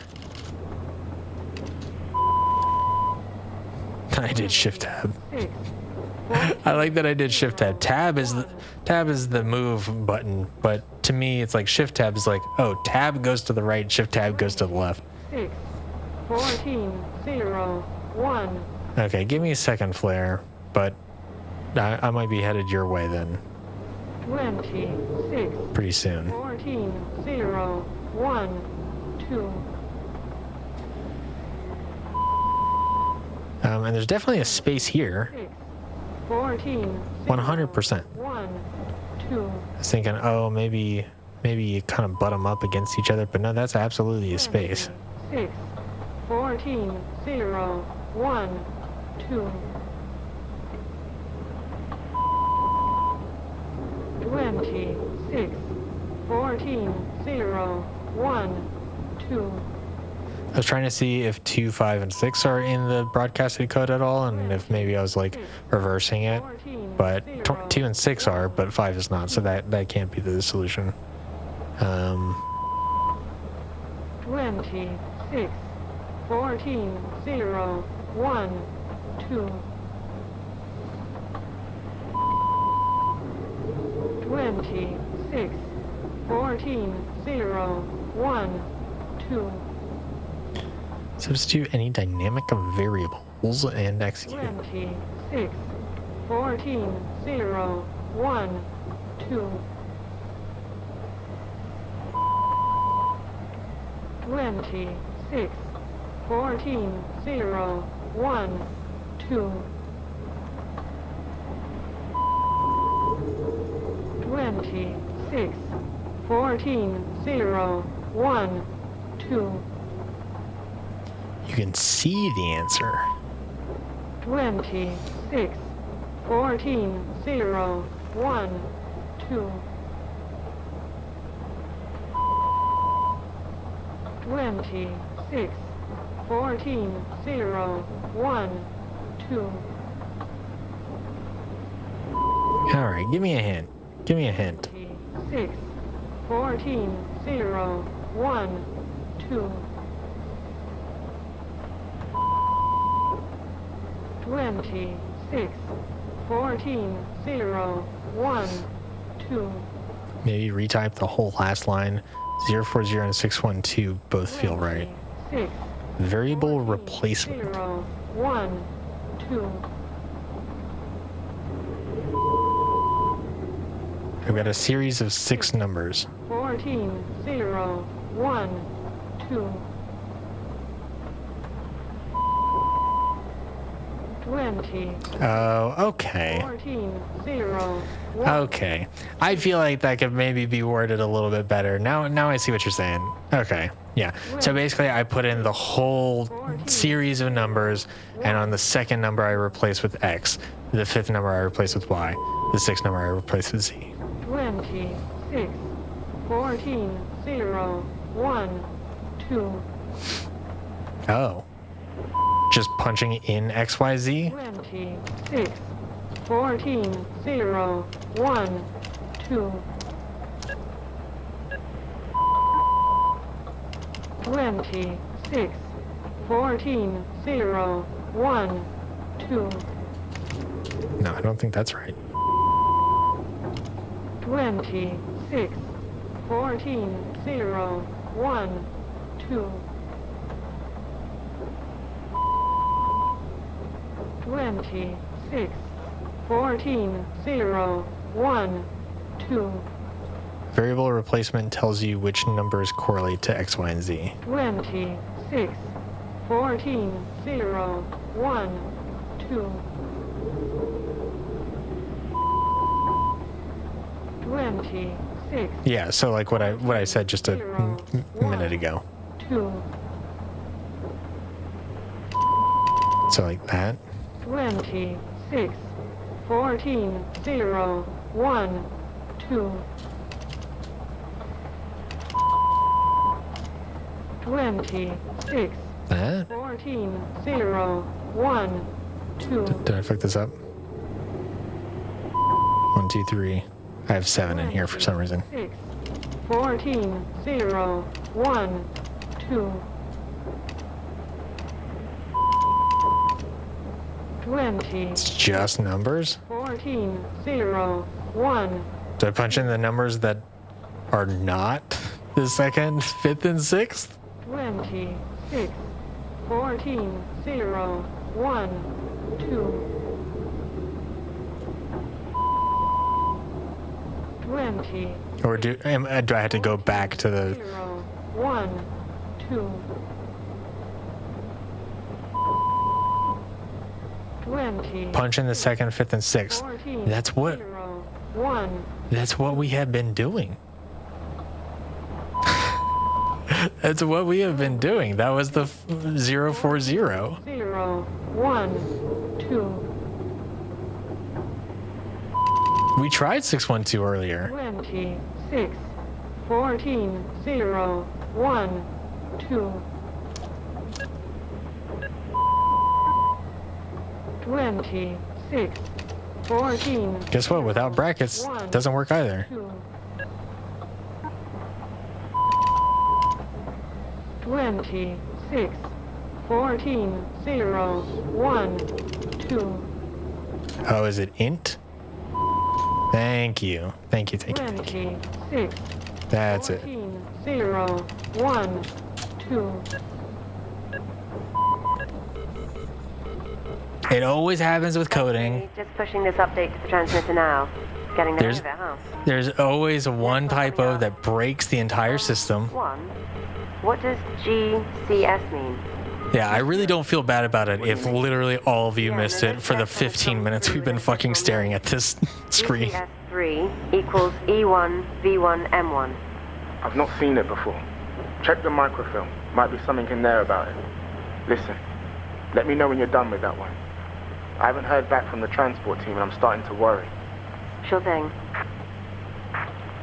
Okay, here it is. Whoa. Okay, that's different. Flashing red screen. Yeah, quite the warning sign. Shit. Something's going on. The last two must have just been testing the system. Tune it as normal and I'll see what I can find out once I get these goddamn lights on.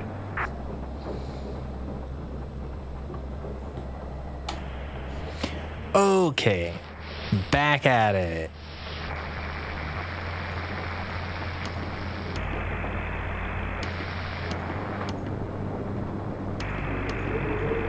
I do want to try to get one of these like in between frequencies.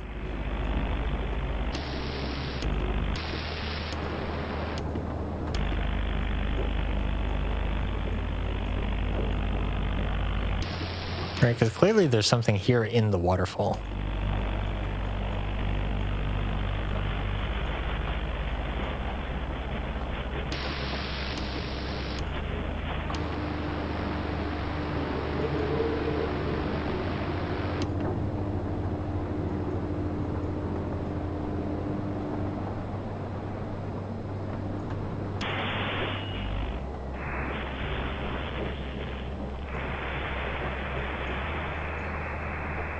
I want to be able to like punch in. See a little bit more granularity in that. Ooh, hold on.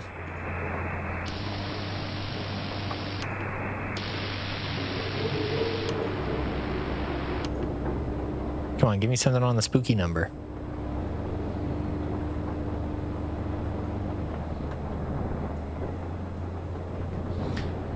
$11,320. I still don't like that it was the numbers like 20 would count as one number, not two digits. I don't like that. Not a fan. Personally. Digits are numbers.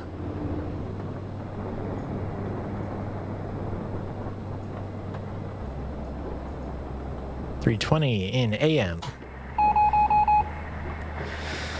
Morse.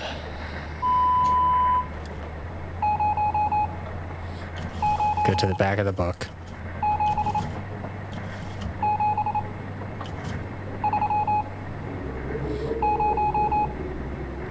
Why is this all scratched out? Whoa!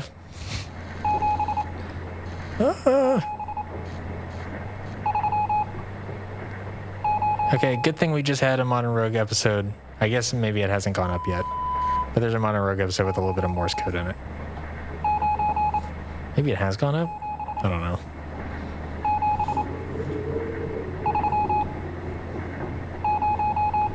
But if you typed it out, it wouldn't be as clear, so... No, it hasn't gone up. Okay. Yeah, but yeah, if you typed it out, it would all just be one big long number.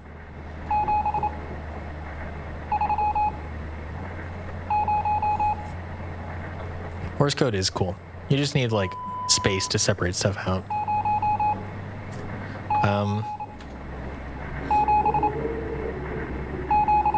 Okay. I'm gonna wait for the new oh, here we go.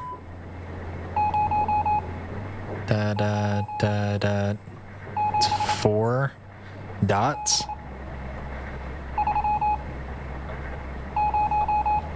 Closest to that is 4, which is 4 dots and a dash.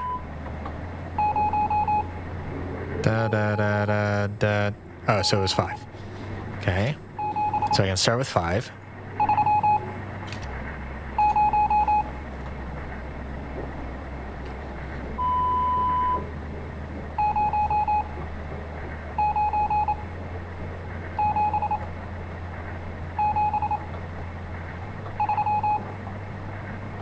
Oh, those must have been long, because there's those little short blips as right? So that must actually be 0. Damn it. Hi, Garrett Vana. How you doing? Bop.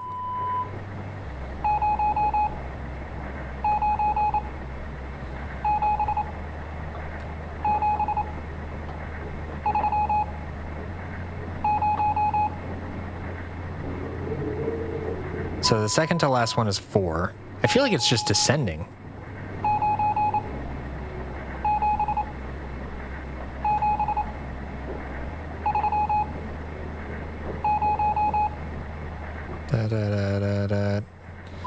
last one is 0. It's either 3-0 or 4-0 at the end.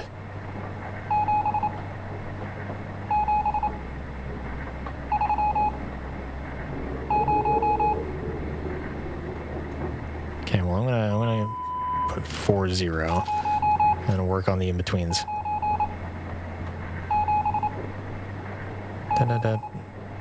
9-7?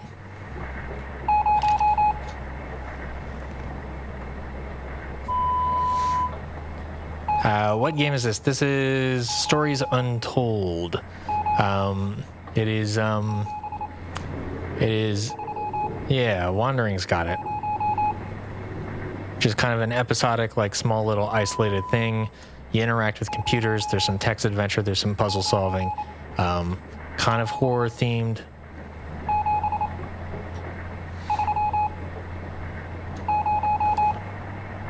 Yeah, I'm not sure if this one's 3 or 4.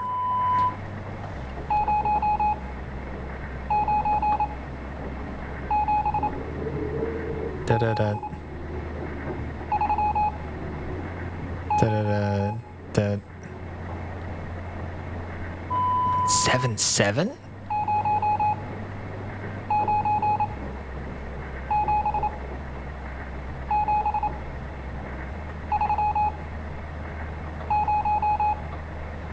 Yeah, it's 7-7. Totally.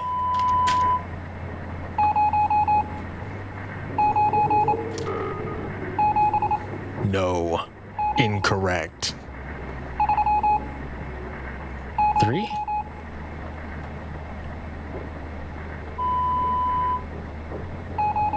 I'm gonna have to wait. Da-da-da-da-da. Da-da-da-da-da. Da-da-da. Okay, hold on.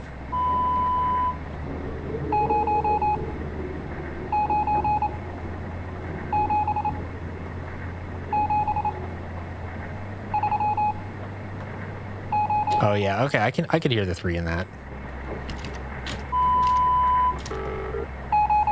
It's a little tricky. A little tricky. It's a little quick. It is.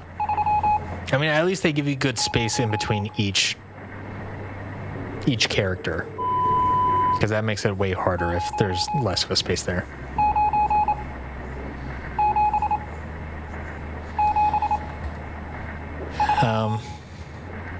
The fact that y'all got that by yourselves is impressive. Yeah. I mean, it's definitely like you have to do some ear training for it, right? Just to even hear like the rhythm and cadence and stuff. Okay, Kansas. Here, I'm gonna shut this off. Sorry. Kansas.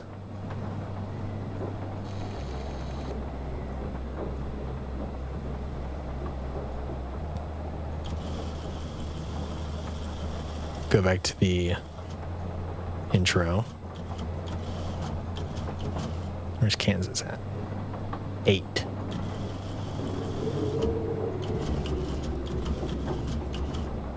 Kansas.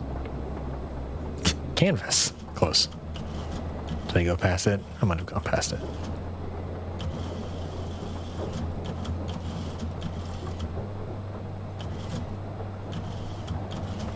There we go.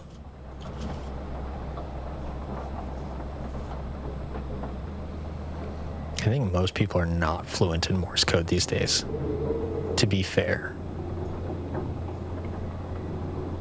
Oh, come on.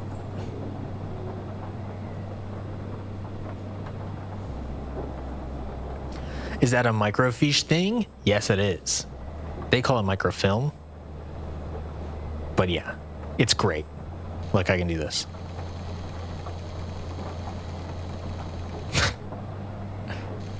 It's very good.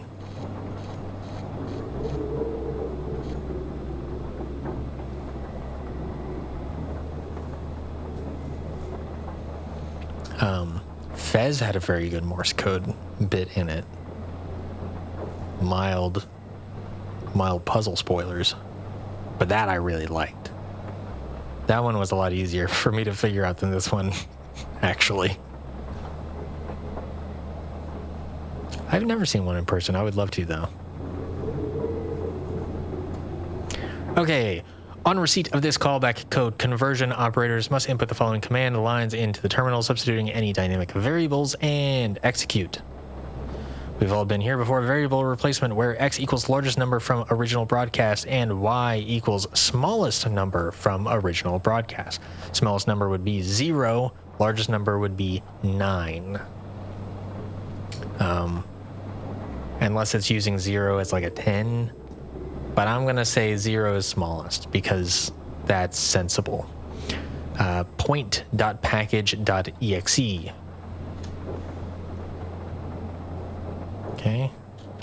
Point.package.exe. What was it? That, I don't remember if it was smallest or largest. X, largest. Okay, so 9. And now we know the syntax. It does include the brackets. Godlike. Well, thank you for the follow. I appreciate it. EX, ugh. Fine.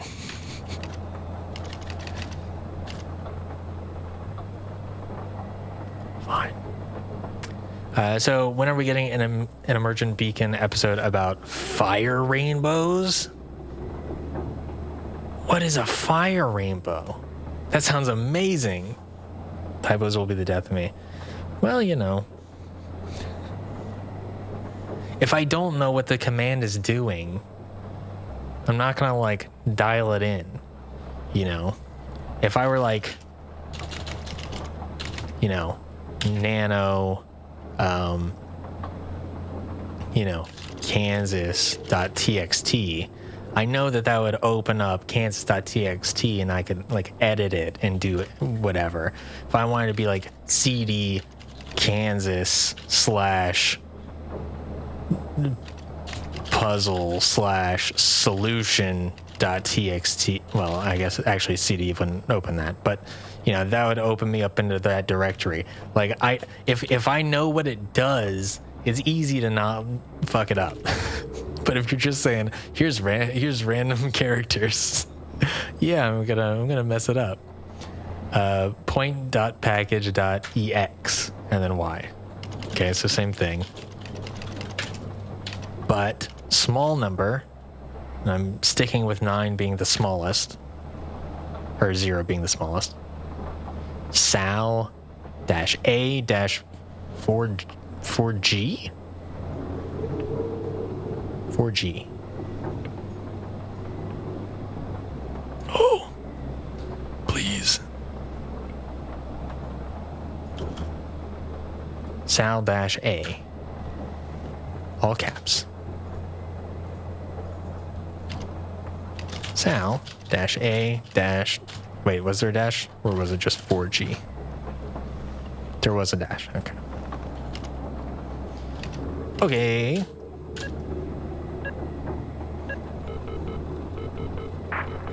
Okay, Juan, we're done. Nothing has happened really, all good. What did you want? I'm about to head outside to look at this generator. My cabin is completely out. Listen, I just checked the roster and we were supposed to hear from the supply team 3 days ago. But I've had nothing. No responses either. Shit. The storm? I hope not. 3, can you monitor a range for me? They use an emergency signal somewhere between 8,500 range. FM. See if you can track it down for me. That's our supplies for the next 6 months. If they turn back, what do we do? We can reschedule. I'm more worried that they didn't turn back. Otherwise, we'd be having a drink by now. The boat was called 20F. God, yeah. Okay. 3.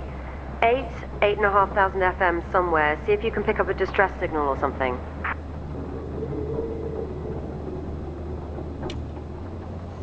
Okay. Luckily, I was paying attention. I was thinking about reading chat, but I was like, they might say something. And they definitely said something that is now not on screen anymore. So 8,500. I like that there's a little bit of a hunt, a little bit of a search. Hey, remember when I was scanning through these lines? Because I thought, oh, there's probably something around here. I was like, look at this waterfall. There's got to be something here. Well, there is. Does anyone read? Oh, Supply vessel 20F, do you read me? Oh my it's god. not even on the Sam. waterfall. This is a distress signal from supply vessel 20F. Please respond. Is anyone there? Negative. We don't have enough supplies to last whatever this is out. We have some on board, but it's not enough. We try to turn back, but Storm, or them, have messed with our GPS and sent us straight into the What ice. on earth is he talking about? We're holed up here. We just got word from Central that New York has fallen. Where the experiment was. Gone there now. I thought us being so remote would give us time, maybe, but I can see it coming. Be ready, all of you. It's 20F out. 1, are you there? Are you hearing this? Lock your door, 2. 3, do the same. What do you mean? Did you hear the report? I just got a call from Station B at the coast. Something is Clever. happening. I don't know what, but they said we had to lock up and stay in our cabins. Then it went dead. What are you talking about? Just do it. They're here. Ugh! Who are they? Shit, 1, there's another GCS signal coming in. Do we process it still? Yeah. As long as the GCS number is going up, we're helping a lot of people. It was 3 last time, it's 6 this time. What does it mean? That's good. That's good. Just process the signals. That's it in. All right, see you, Annalisa. Thanks for dropping by.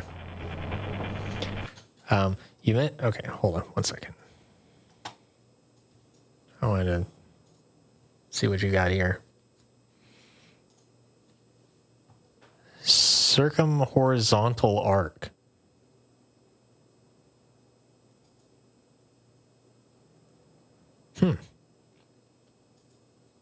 Interesting. Kind of a similar thing, and a quick little plug. If people like learning about stuff like this, you can join the Emergent Beacon Discord, where I recently found something called a Brocken Spectre, and I posted about it in there, which is Brocken Spectres are just like shadows cast from the top of mountains. And so they're just like these eerie, spooky, giant shadows. They get cast everywhere. And I did not know that that was a thing that had a name. It's very cool. And also there's a thing called glories, which are these sort of circular rainbow-like things that you see if the sun is like directly behind you. Emergent Beacon instantly captivated you and you can't wait for more. I'm glad to hear that. I should be working on... I'm going to be... So I've got some sort of side stuff that I'm doing with that right now. But I should be doing recording a follow-up to the Einstein Cross video this week, hopefully. I've heard the term sundog before, but I don't actually know what it is. Sundog.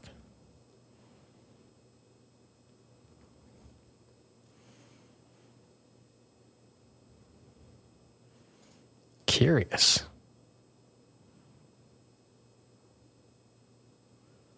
Huh.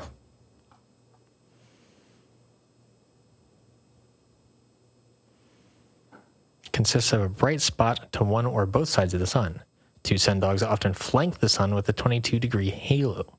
Sundog is a member of a family of halos caused by refraction of sunlight by ice crystals in the atmosphere. Sundogs typically appear as a pair of subtly colored patches of light.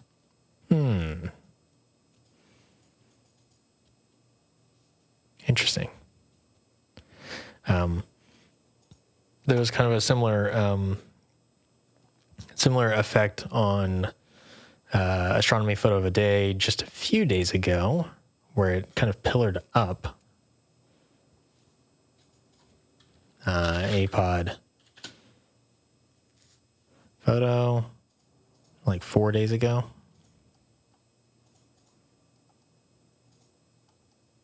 God, that Mars landing, huh? This kind of thing, but it pillars up at the top. Apparently is super rare. Pretty cool stuff. Anyway, back to spooky. Yeah, so I'm gonna record a follow-up this week, hopefully, and I should have that. I don't know if I'll have that edited this week, but hopefully it'll go up soon-ish, and then I can start working on the second big emergent beacon video, which I'm excited for. It's a little bit different, but hopefully it's cool. Your favorite picture of space is the picture of Venus, the surface of Venus. Okay. 6,970 kilohertz. LSB.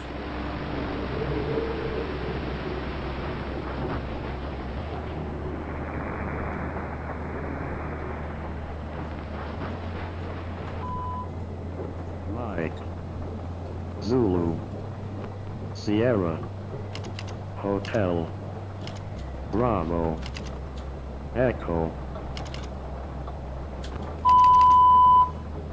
Mike, Zulu, Sierra, Hotel, Bravo. Is that all right? Echo. Do I not know my alphanumerics? Zulu, Sierra, Hotel, Bravo. What's going on here? Echo. Mike, Zulu, Sierra, Hotel, Bravo, Echo. Yeah, maybe I should just read into this. I don't know if I'll ever need it. Mike, Zulu, Sierra, Hotel. Obeys commands for movement. None. Echo. None. Opens to verbal command, speech, or shout. Mike, Huh. Zulu, Sierra, Hotel. I feel like this will come into play after this step. Echo. Probably. Mike, Zulu, Sierra, Hotel, Bravo, Echo. Mike, Zulu, Sierra, Hotel, Bravo, Echo. Mike, M, Zulu, Zulu, Sierra, Hotel, Sierra, S, Mike, Zulu, Sierra, Hotel, Hotel, Bravo, Bravo, Echo. Echo. Okay, yeah, I got those right. Mike, Zulu, Yeah, I can see if there's some sort of conversion to number Hotel, Bravo, that'd be more Echo. applicable, I suppose. Mike, Zulu, Ooh, Sierra, did not mean to grab that. Hotel, Bravo, Okay. Echo. Yeah, I suppose it could be something like this. Oh, okay. Yeah. Sierra, So what was the frequency? Bravo, 69. Echo. Nice. 70. Okay, so this one. Zulu, Sierra, Hotel, Oh, and then it continues over here. Echo. Really making me work for this one, huh? Mike, 15. Zulu, Sierra, Hotel, Oh, you know what? Bravo, Can I undo? Echo, Here, let me punch in the rest of these. Mike, M, Zulu, Zulu, Sierra, Sierra, Bravo, Hotel, Hotel Bravo, Bravo, Echo. Echo, Okay. So this way I can just go through and I can see the number. I don't have to wait for it. I can just see the letter, replace it, and then keep moving on. Hotel, So Z, Z, if you will. Echo, 2, S, Sierra, Zulu, 21, Hotel, Bravo, Hotel, H, Echo, Ache, 10, Zulu, Sierra, Hotel, Bravo, Bravo, Bay, Bed, Be, Mike, 4, Zulu, Sierra, Hotel, Echo, Bravo, E, 7. Echo, Mike, We're in. Zulu, Sierra, Hotel, Echo's a cool word. Bravo, Echo, Centaur. Sounds like a project operation name. Sierra, Operation Centaur. Bravo, Echo,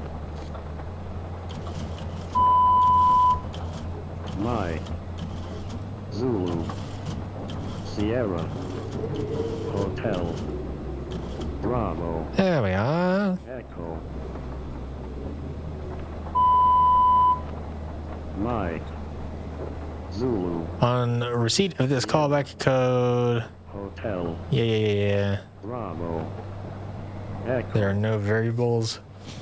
Okay, so m.status-r. Zulu, Sierra, m.status-r. Bravo, Command.string. Oh, didn't mean to do that. I hit tab to go down to the next Zulu, text field. Sierra, Is that what it was? Command string -z. Okay. h.grid.w. Sierra, Hotel, Just double checking. Bravo, All seems above board. Echo, Yep. Please go.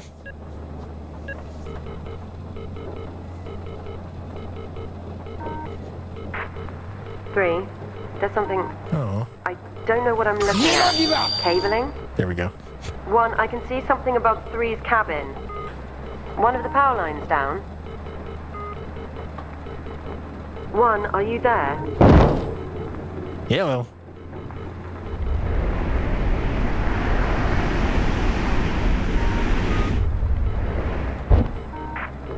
Fuck!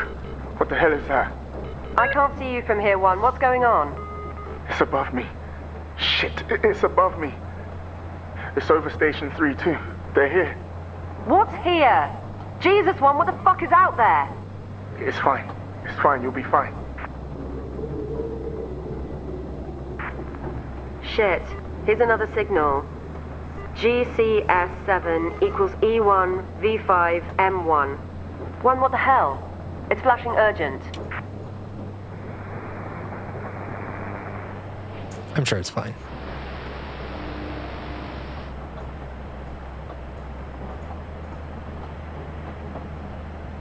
Four, 5, 1, 8, 9, 0, 4, 5. You got it. Sacrifice. That one's to the right. I remember that one. I think. Guys, are any of you walking around in that stall? That's crazy. You'll get yourself killed. No one is outside. You're seeing things, 4. Who are you? I've just been chilling here with my homies, 1 and 2, and now I'm hearing about 4? And whoever was just talking?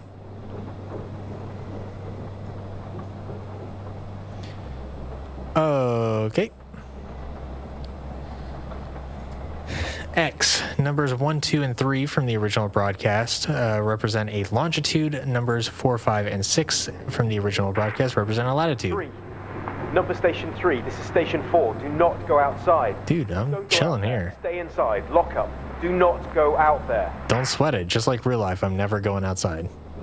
Authorization word from Appendix C. Okay, we'll have to go look that up. Rot.x.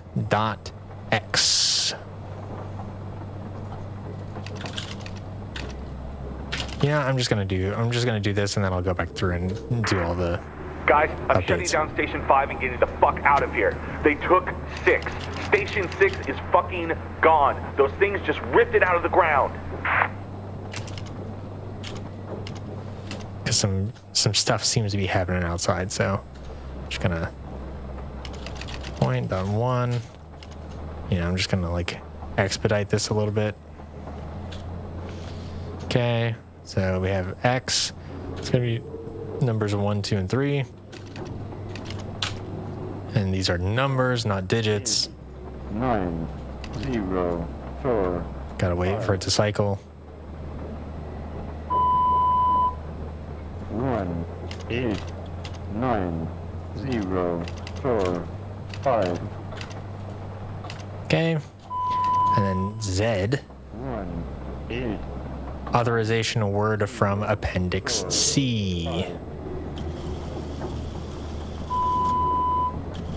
1, 8, 9, 0, 4, 5. Okay. 1, And we have a flow chart here. 0, 4, 5. All right, signal modulation. We're at 9, USB. 0, 4. USB. Broadcast frequency. 1, 8, 9. Okay. 8150, I believe. Yep. 8150. Process. Total of broadcast numbers. 0, 4, 5. Okay. Is the total greater than 30? 1, 8, 9. It's 18, 0, 4, 5. Right? That's 27. 9, 0, 4, 5. Yeah, 27. Okay, so less than 30.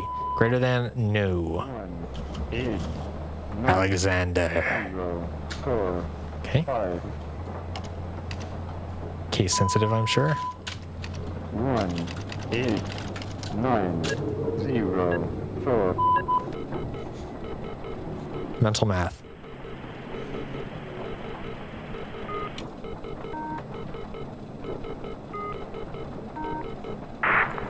Three.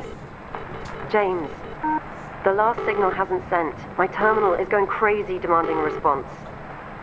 I think the wind has misaligned the transmitter or something. We need to go out to it.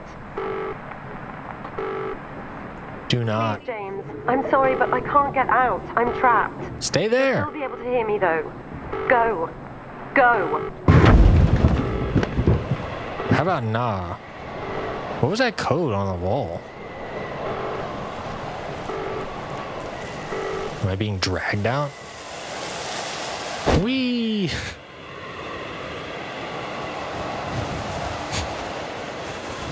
Okay, I'll just fix up the transmitter. Yeah, that was totally normal. Whoa! First person perspective. Action platformer. What is this?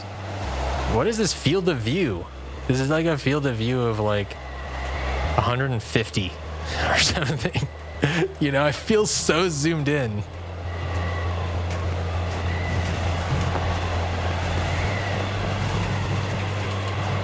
Oh, spacebar doesn't jump.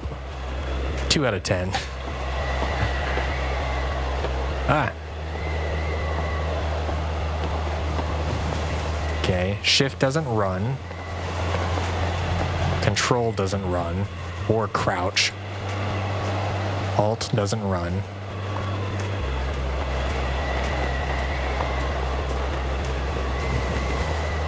At least it's a good walking pace. You know, some games don't have a fast enough walk pace, but I feel like this is good. It's not like Quake good or something, you know? It's not like great, but it's fine. It's functional. Lets me take in the scene a little bit, even though everything is out of focus.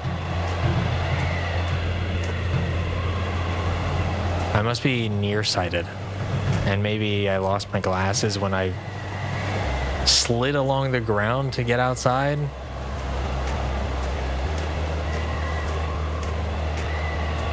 Hello?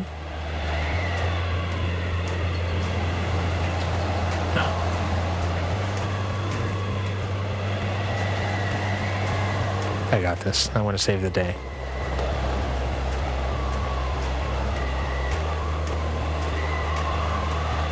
I feel like my left eye is closed. The flashlight only stays to the right side of me for the most part.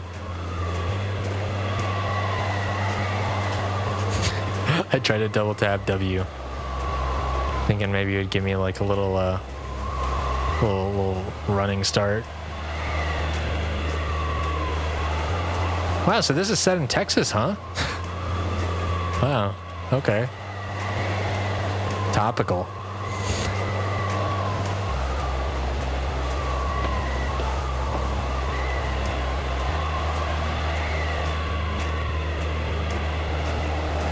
Homie should really put a move on.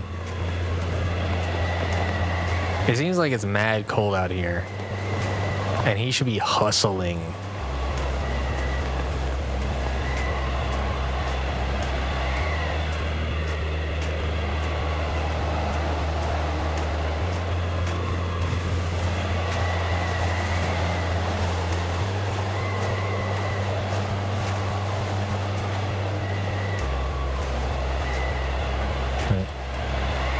Out. W4. Roger. Roger, Roger. Where's my objective? Did I have to do something over this way? I should follow this line for the generator.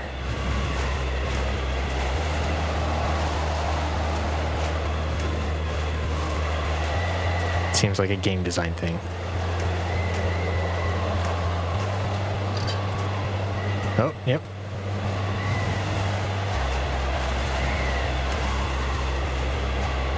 Okay, I think I can't do anything until I fix whatever this cable is going to. Big red button. I'm probably supposed to press that.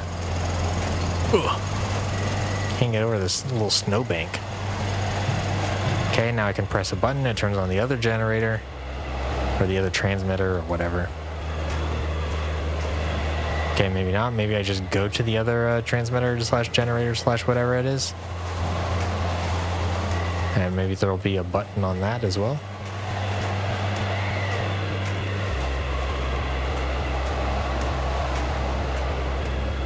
Ah, there is a button.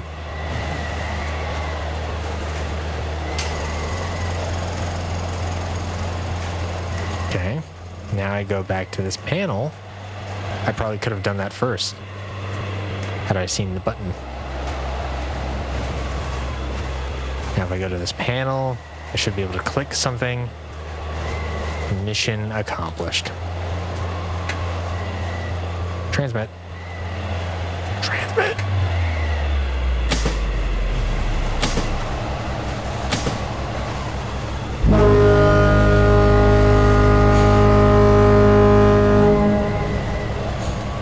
That's a cool tower. Oh my god, I wish I had a tower that you just push a button and it sounds off this giant horn. That's amazing. Okay, now I probably have to get back home. Yeah. They're gonna want me to get back home, and I suspect not everything is gonna go as according to plan. I can't feel my legs, James.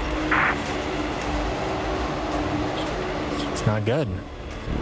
I'm so tired. What are these cars doing here?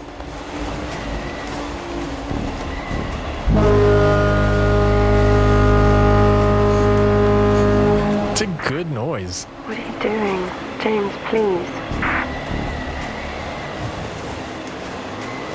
taking in the scene. He's coming back. Ugh.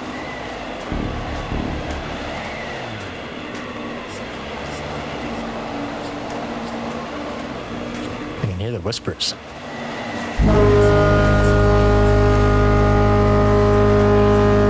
Hell yeah.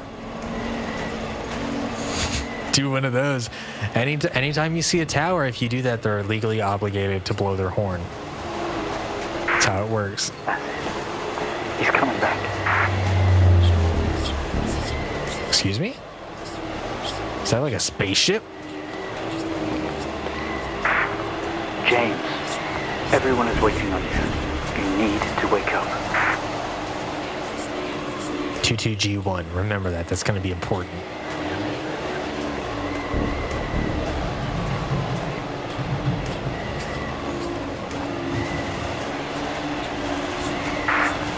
These machines, they are your lifeline.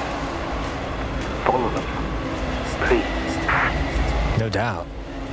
I'm here for the singularity. You don't have to coax me into it. Go to them. Tell them what happened. Excuse me?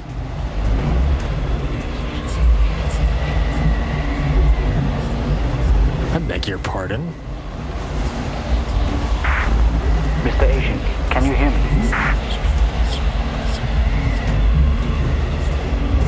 Can I touch it?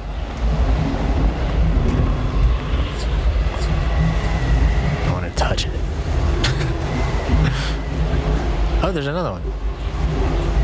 A couple of them. There's one over there as well. She's really faint. Oh, and there's one right there too. Bang! Homie got the big tentacle. Alright, bet. Can I turn this on? No. Alright, time to go in. I want to go to that terminal and I'm going to type in eat. Eat tentacle.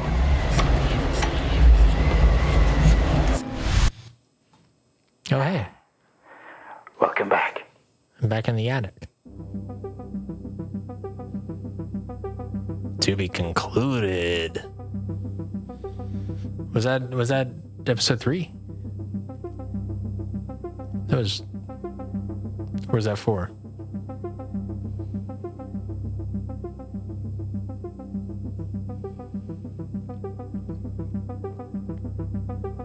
It was 3. Cool.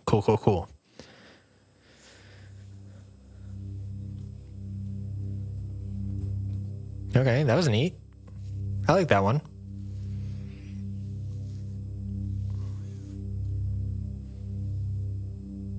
About to wrap it all up with episode 4. Okay, maybe I should think about it.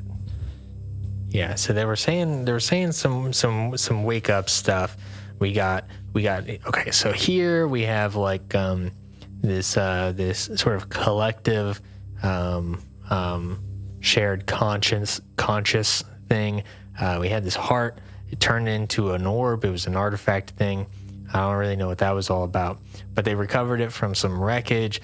I interfaced with it, and then some bad stuff happened there. A lot of the experiments got out. It seems like maybe the experiments maybe weren't totally like ethical, but then they went back against the experimenters, and everything all broke loose. House Abandoned. The House Abandoned seems the most disconnected right now. But I mean, it obviously set like the tone and established a lot of the themes of interconnectedness and how you interface with the world around you. I still really like episode 1. Episode 1 was very cool. Even though it did like some of the maybe least technically impressive stuff, because it was mostly a text adventure. But I think that's maybe why I like it so much. But yeah, episode 3 was pretty cool. I liked that it used like some of the fun ideas of episode 2, from this sort of like alien incursion, this sort of like outbreak thing. But I liked that it was. I liked the framing of episode 3 a lot more. It was like, kind of on a distant outpost that's kind of isolated, but is doing really important work. But is also kind of indiscernible. There's no way to know why it was important, but you're told that it's important, so you continue doing it. It had kind of a Lost vibe, like, why are people punching in 4, 8, 15, 16, 23, 42 over and over again every, I don't know, how long was it? 6 hours, 3 hours, whatever. Who knows? We were just told it's really important, and we don't want to see what happens if we don't do it. It kind of had like that vibe to it, so I liked that quite a bit as well. All right, see you wondering, Artificer. You think it's all gonna loop back to the house? Maybe a murder story type deal. Could be. But yeah, I think it. I'm imagining episode 4 is gonna find some way to thread things together. Maybe reveal some stuff about the narrative that kind of binds it together and maybe gives a little bit more context to the house.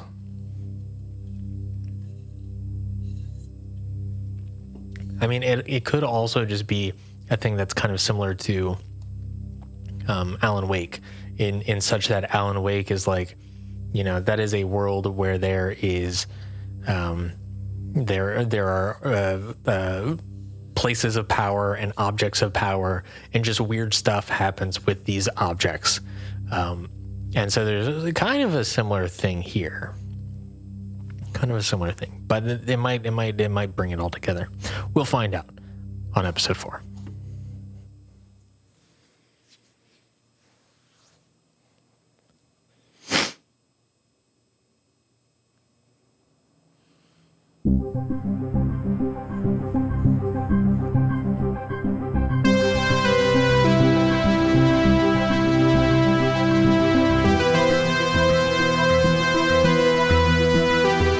I think that's enough of that for now. Fair. Thank you.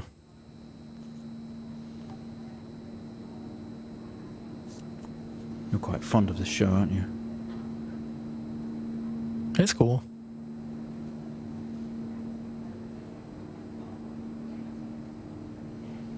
Number of puzzles. Is this just going to be Sudoku? Oh my god. Come on. This would be a 10 out of 10 game. If this was just, all right, now do 20 Sudoku puzzles, I'd be like, oh my god, best game ever. This place must be starting to feel like home to you. Am I in a wheelchair? Don't worry. Try and get you out of here eventually. They don't give me like the usual like camera shift. Just in here. From the other episodes. I have a lot less agency.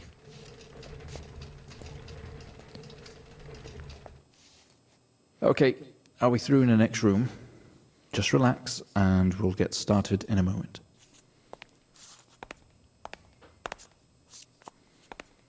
There we go. Get back here, you coward. Untie me. Right, Mr. Asian, now are you ready? Just Is that a record on the PA system? front of you when you're ready. Do you have like a walkie-talkie in my pocket? Like, where's that coming from? I didn't click on that button. This is subject 12, Spooky. 1986, 23. News. 1986. We have myself, Dr. Alexander leading, and in the room we have our patient, Mr. James Asian. As we know, James has recently recovered from a 2-week coma. Following As we his know. accident. In our last 3 sessions, James's attempts to recollect events of the accident seen him merging his memory with his imagination.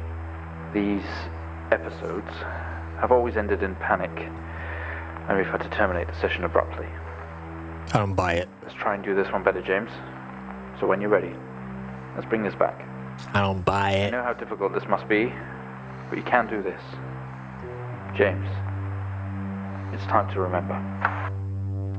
I don't buy it. Your mind. It's like a conscious black box. It can show you your memories. Look into it. Okay.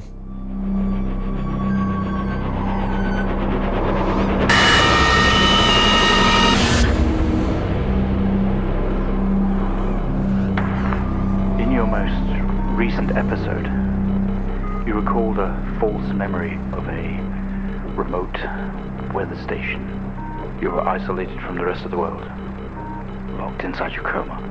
We interacted with you daily, encouraging you to wake. Your family would do number puzzles with you. Anything really to bring you back. People needed answers, James. Do you remember? I have another signal here for you, James. It's at 5610 FM. You can't miss it. Doing it.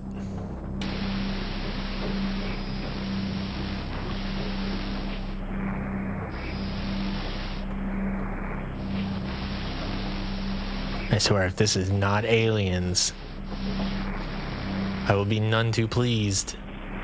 I want aliens. I trust they'll give me aliens. 86 2304.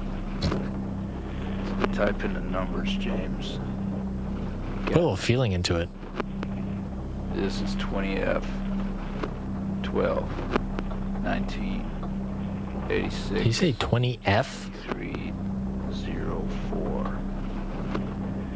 Type in the numbers, James. You gotta see this.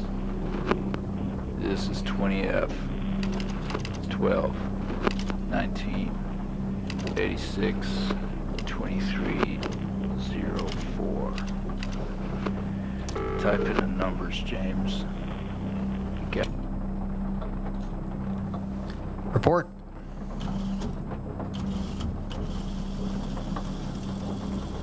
Bye. Oh God, what if I lost it?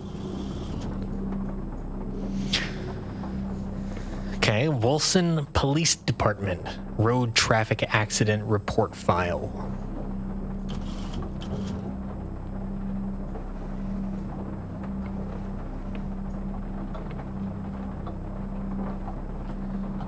Report of traffic accident, police use only, number of vehicles 2, date time of accident 1986, March 20th. At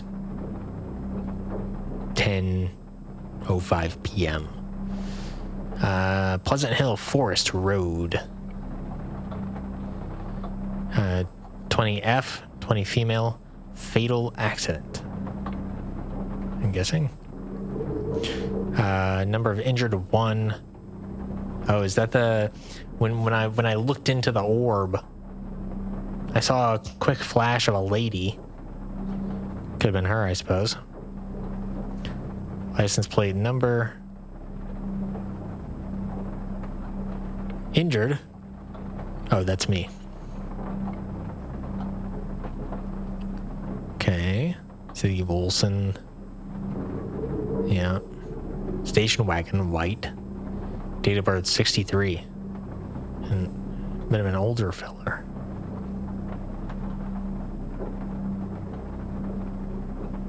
Deceased. Charles Hennings. Driver number 2.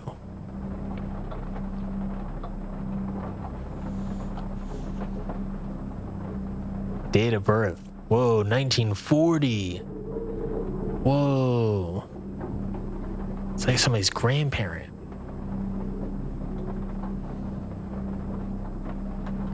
Sedan, blue.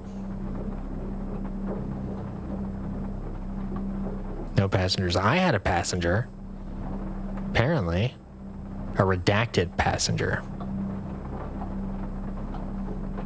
one injured, it's not allowing me to see how many deceased, but we know at least one. Charles Hennings. Accident description. Arrived on scene to discover two cars that had been involved in a near head-on collision. Mr. Asian found lying down outside his vehicle with head injuries. An ambulance was immediately called. His passenger was trapped in the vehicle in critical condition from wounds sustained in the collision. The driver of the blue sedan, Mr. Hennings, was found dead on arrival. It was noticed that there was a strong smell of whiskey from the driver and an empty whiskey bottle on the passenger seat. Mr. Asian was questioned on scene. He described an oncoming blue sedan being clearly out of control, which he swerved to avoid. Mr. Asian's passenger was his sister. The driver of the blue sedan is an ex-police officer of 20 years. Damn.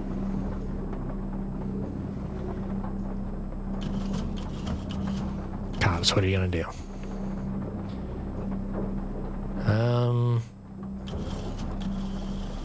All right, that's it. That's the whole police report. All right, thanks.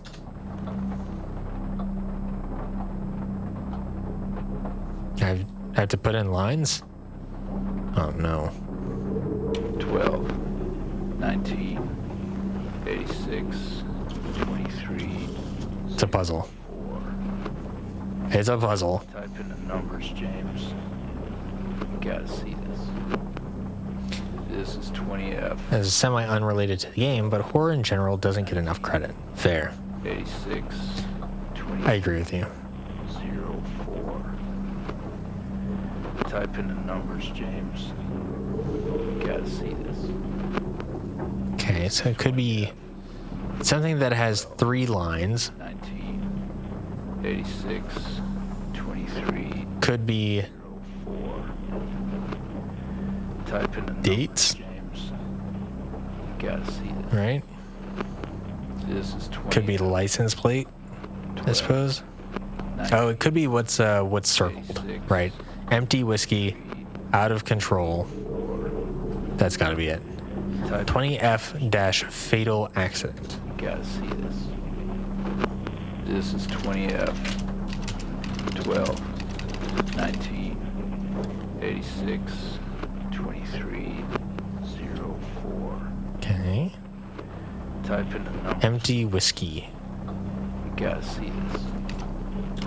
This is 20F. With an E, 12, mind you. 19, 86.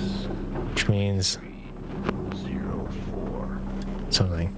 Out of control. Type in the numbers, James. You gotta see this. This is 20F. Let's go. Gamer moment. Find the signal, James. Listen to the voices. You have to face it, James.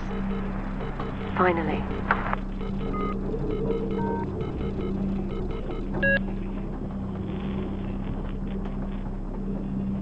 Oh, 7,000 FM.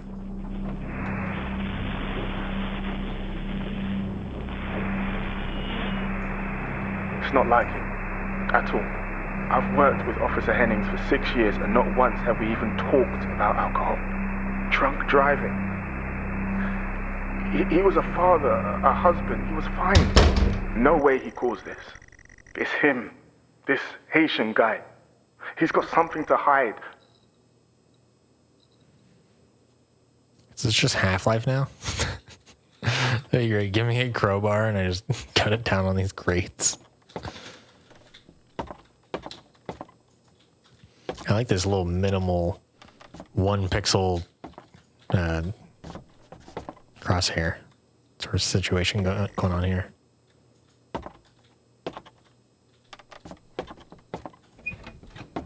Hello.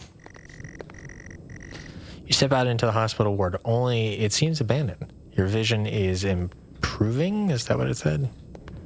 My vision is something. All your episodes were recorded to tape. This is the 4th.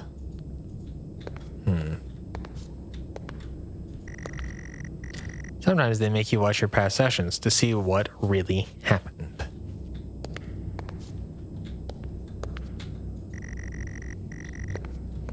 You can't mess with my memory. I know what happened. There's aliens. They're all locked. Damn.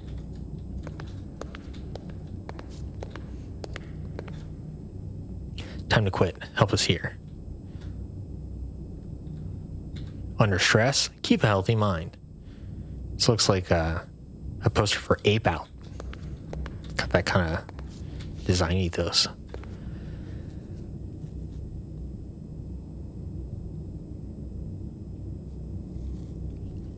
Don't have that fifth pint? I feel like that's got to be a code for something, because maybe don't have the first 4 pints if you're driving home.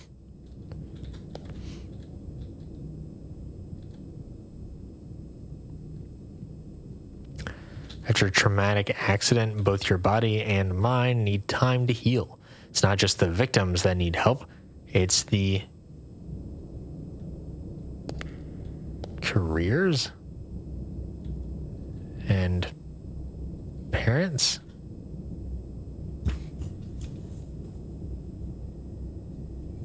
It does look like it says careers, right? Carers. It's carers. Okay. That makes a little bit more sense. I was very confused. Oh, do I get any text on these? No. Man, my eyesight is trash. You tense up. Someone else is here.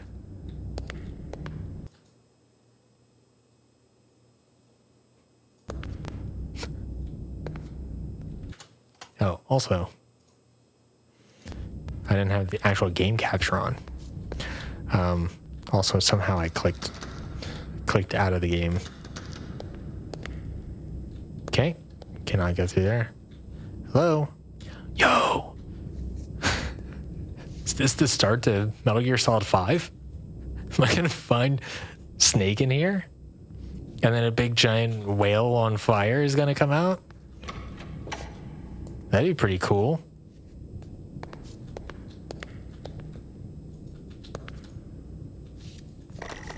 He has quite an imagination, Mr. Asian. I guess it's from the shows he's been watching. This time he described an A&E visit as a government conspiracy, some sort of lab. It's interesting stuff, and it's obviously pure fiction. But I guess it's just his way of coping for now. We'll see how we progress in future sessions. You grab the keys from the table. They weigh heavy in your hand. So this looks like the computer from the episode 2. And maybe the television from episode 2 as well. Or maybe episode 3. I don't quite remember. Where's that blue light coming from? This isn't ray traced.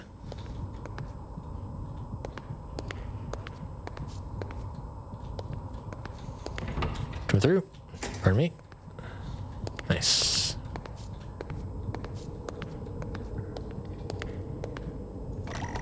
We found him lying there sobbing while his sister died in the car next to him, while Hennings died next to him. What the fuck was he thinking? She was still alive when we got to her. If he'd have done something, they could all still be here.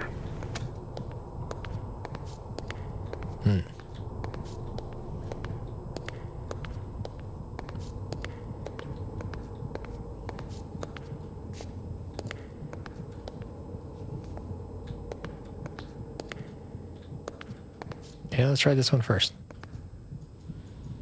God, why is my eyesight so bad?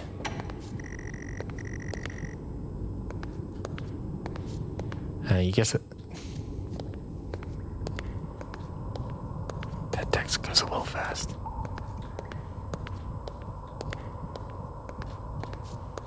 Can't run. I'm trying. You spent most waking moments in here. Yo, let's go, Sudoku. Let's go. Come on, let me pass. I need to check out number puzzles. The only video they have is some horror compilation. Trash.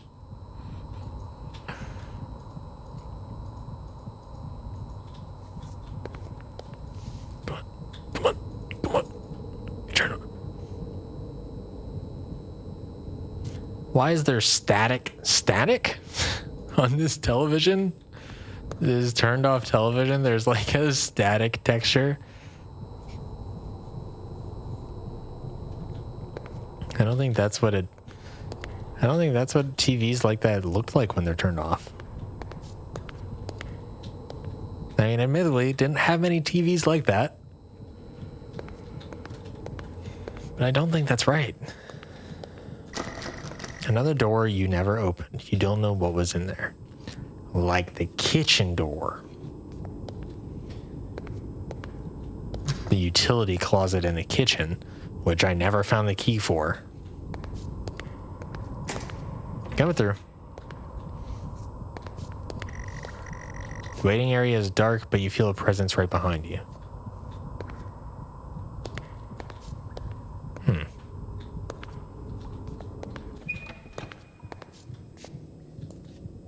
Oh, that was a good sound design.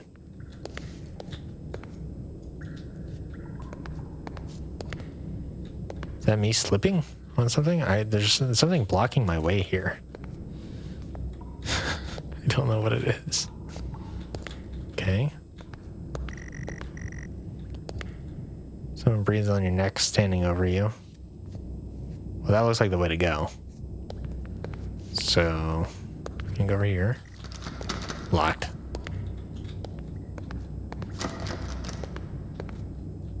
Guessing that's locked as well.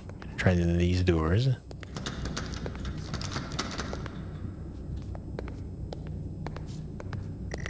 Hello? You feel dread in the pit of your stomach.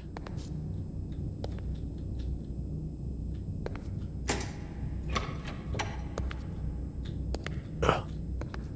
Can you not shine that directly in my eye? Okay, we have a 22-year-old male just brought in from a vehicle collision. He was awake and mobile at the scene, but collapsed on arrival to the emergency ward. The other passengers died in the accident. I'm getting no pulse. Prepare for defib. Look, I'm moving my head. To 10 and give me 100 joules. How dare you tell me I don't have a pulse? Come on, 100 joules. Charging up full to 10.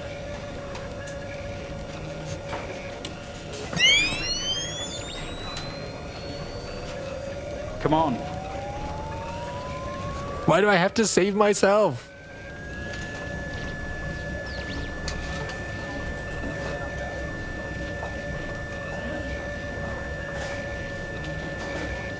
What am I doing?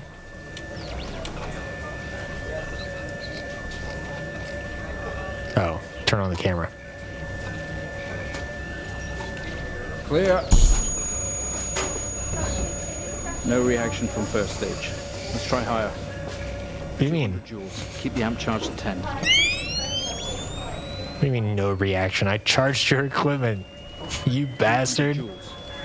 Keep the charge at 10. Let's go.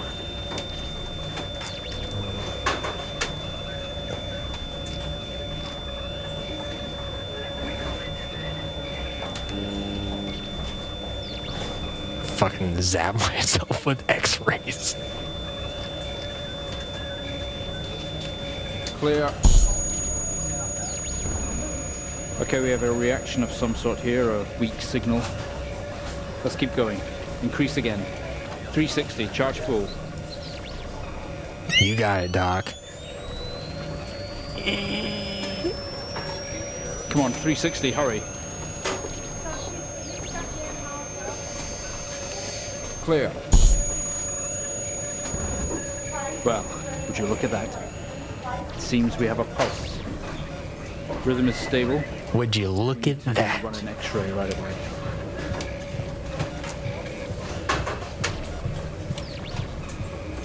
Where are we with that X-ray? Let's get it going now, please. 1 second. Good grief.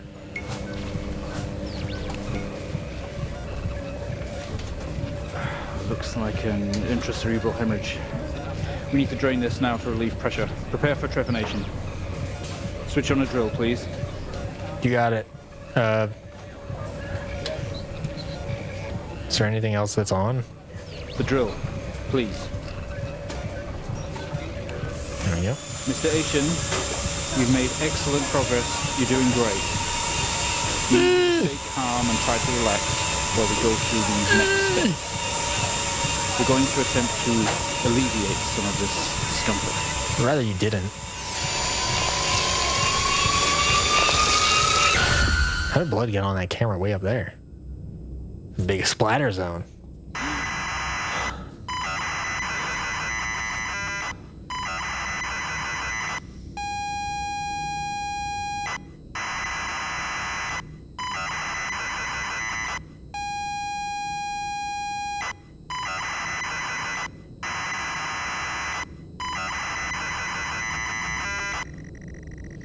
Not only is tonight New Year's Eve, but tomorrow you leave on a 6-month trip abroad with friends.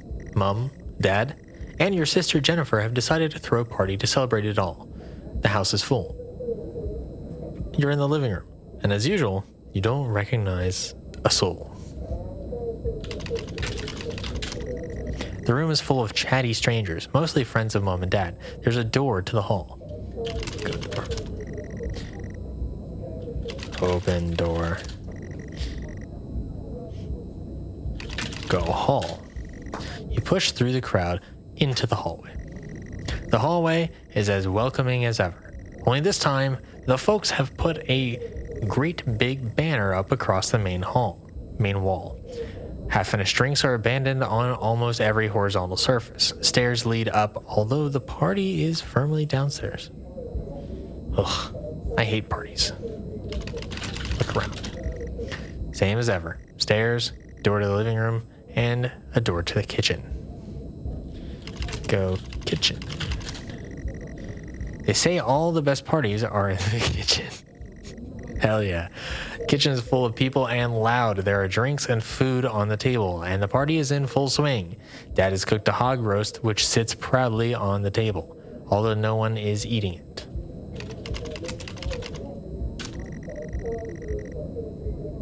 Sorry, I don't know what you're looking at. Yeah, sure. Uh-huh. Yeah, you don't know what I'm looking at. Get out of here. Look around. There's a utility room and writing on the wall. Also, Jen is in here signaling you. Look, writing on wall. Look at writing on wall. Look at writing? Am I spelling that right?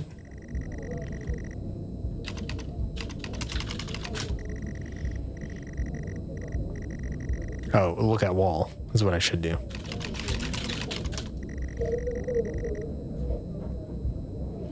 Okay.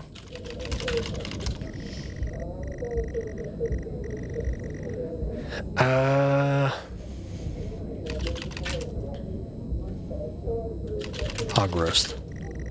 It looks great. Eat hog roast. That was the carcass. Maybe later. Take hog roast for later. Come on. Use hog roast. Look, Dad. No, okay. So maybe he's not in the room. He just had cooked a hog roast. Look, table. Okay, look, Jennifer. Look, Jennifer. Your sister is calling you over to talk. Open door. Just as you're about to head inside the utility room, Jen places her hand on your shoulder. You hug. You're going to miss each other. You thank her for the party. She asks if you are enjoying the party. Yes. You tell her it's great, even though you don't really know anyone. She tells you to enjoy it anyway and to loosen up. She asks you to get her a drink. Look around. Jen is patiently waiting for a drink. Get a drink. Okay. Pour Jen a drink and one for yourself too. There's never an awkward silence with Jennifer. She always has a question. She asks if you have everything sorted for the big trip. What trip? She repeats herself, asking if you are ready for your trip. No. You tell her no, that as usual, everything is last minute. Another hug. Your family have really gone out of their way to make this trip happen for you. It might be what you need to get some perspective and maybe not fuck up so much. She's going to miss you. You're going to miss her. She walks away.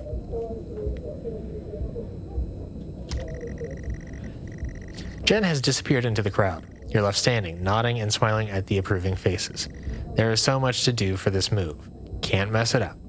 But first, a drink. Look around.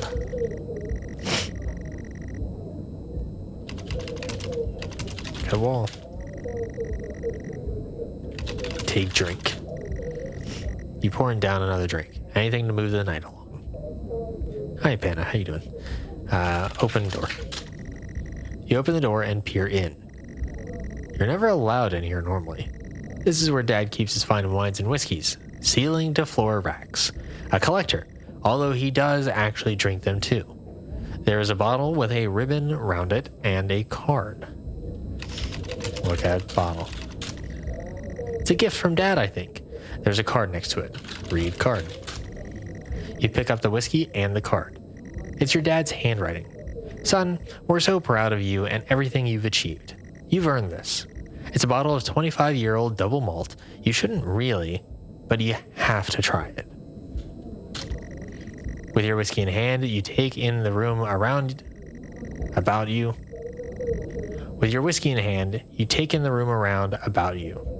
There must be hundreds, no thousands of pounds worth of drink in here. You really must thank your dad for the whiskey. Okay. Thank Dad. Yeah, I didn't expect that to work either. Look around. The racks of fine wines. And the door to the kitchen. Leave. You head back into the kitchen, clutching your new best friend. You stumble out of the utility room and back into the kitchen.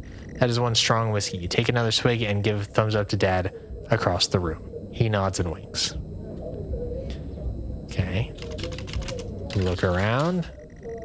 Busy and noisy. We'll need to find somewhere quieter. Leave. You go back out to the hallway. A few bumps and laughs on the way through, and you make it to the hall. You stop dead in your tracks. It's Jen, covered in blood. Ooh. Ooh. Talk to Jen. She's staring straight at you. No one else notices.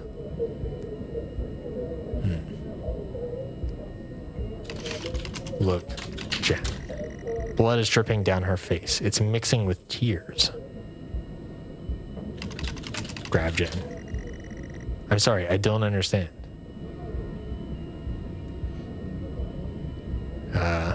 Help, Jen.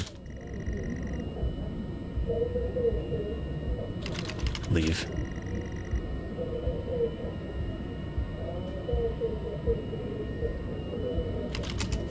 Go living room.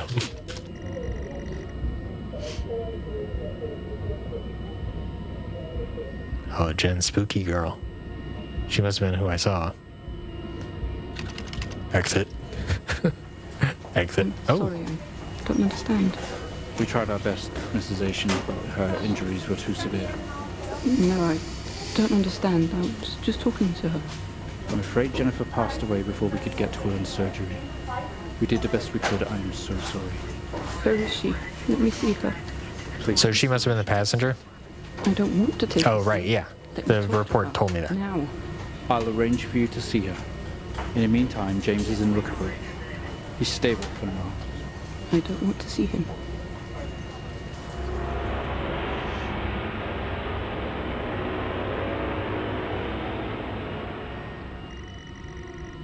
I'm standing in the hallway. Something has stopped me in my tracks. While searching your mind, your sister interrupts. She waves her hand in front of you and asks if you can drive her home. You still feel out of sorts. Those words echo. Oh, I see. I see where we're going with this. Okay. Moral of the story, don't drunk drive, kids. Look around. Doors to the kitchen and living room. lead from here while stairs can take you up. Well, a little bit of typo there. Go stairs.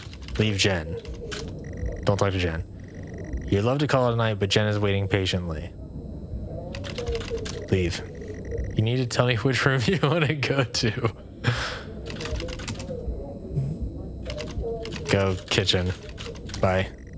Maybe your keys are in the kitchen. The kitchen is busy. Way too many people crammed here, but I guess this is where the food and drink are at.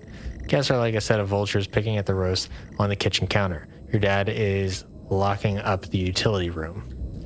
Talk, Dad. Dad tells you to take your sister home, but to go slow since you've had a few drinks already. Bad advice, Dad. Bad advice.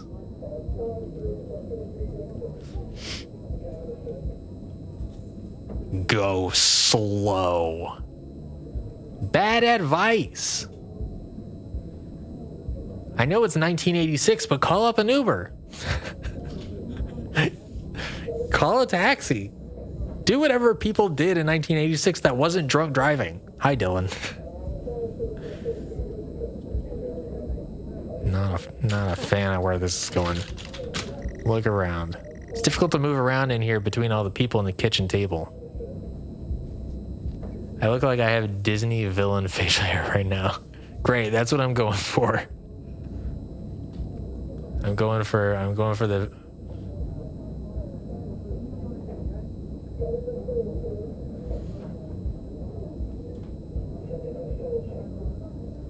I'm going for the villain vibe. Sort of mutated villain, but you know, villain. Nailed it. Perfect.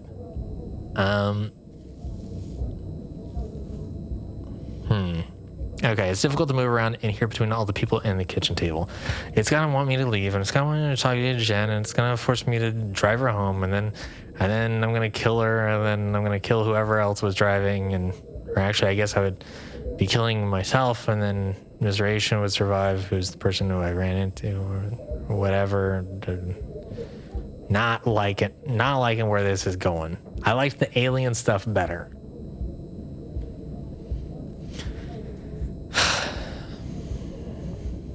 Okay, leave, I guess. Yep, I'm gonna go to the living room. You are standing back in the hallway, bottle of whiskey in hand, but no car keys. Jen points to the living room and sighs as she puts on her coat. Jen, maybe you should drive. You seem more like with it than I am right now. Talk, Jen. Yeah, we can talk in the car. Go get your keys. No, let's talk right now, dog. I refuse. Go upstairs.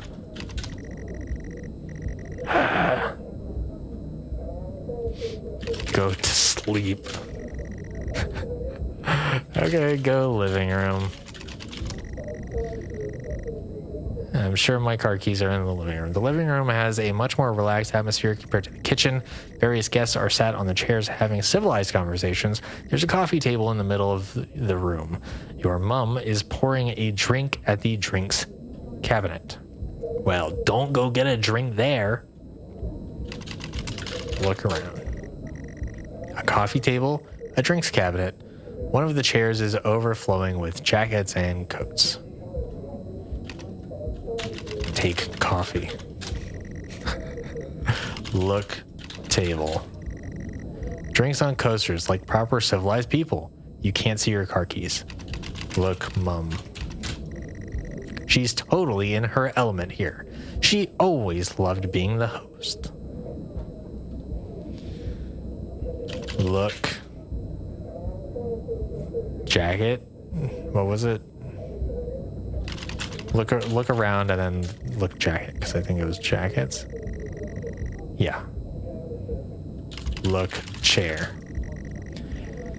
Friends in conversation, jackets and coats everywhere. Look under jackets. You take a look underneath. No keys. Damn, I'm gonna have to talk to Mom, and she's gonna do her thing. Okay, talk, Mom.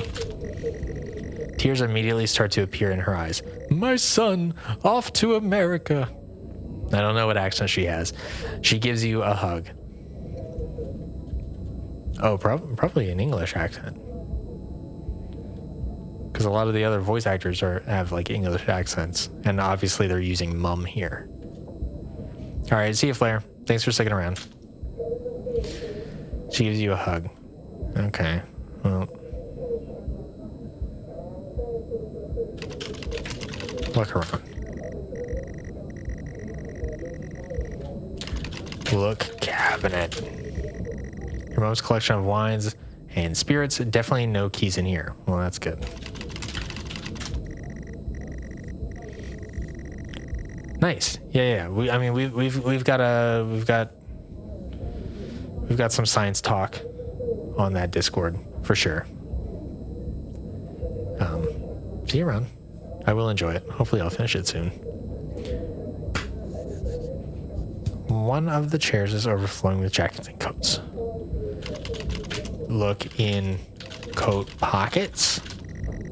You search through all the jackets and coats until you find yours. Aha! Car keys in the pocket. You grab both. Okay. Well, leave. I guess. Keys in hand, you head back into the hall. Jen thanks you for helping her out. She has work in the morning and no one else is in any fit state to drive. Neither am I. You can handle it. No. You know the road like the back of your hand. That's not the issue. No. I do not. Jen, drive. Look around. Leave. You open the front door and walk out into the freezing night. The cold air hits you. You are glad you have your jacket with you. There's a dusting of snow around you as you step down from the porch. The yard extends around the back of the house, and the car sits at the front of the house. Hey, I know it's around the back of the house. There's a generator back there. I don't think that helps me, but I know that. Oh, look in the glove compartment. In the car. There's got to be something in the glove box. There's got to be something in there. Look around. Crisp snow, cold air, and dark. Let's get an Oxford comma in there, people. Let's get this over with. Fucking right. Talk Jen. She needs to get home, but she also wanted a final bit of brother and sister time before you leave. That's nice. Go, Jen. Use Jen. Talk Jen. Oh, I just did that. Right. Okay. Go, car. You fumble with the car handle, confused, till Jen tells you maybe use the key in your hand. Hey, Jen, maybe this is a bad fucking sign. If I'm not competent enough to be able to get into the car, maybe driving is kind of out of the question. I feel like, in a way, this is something Jen should have called out. Easy call.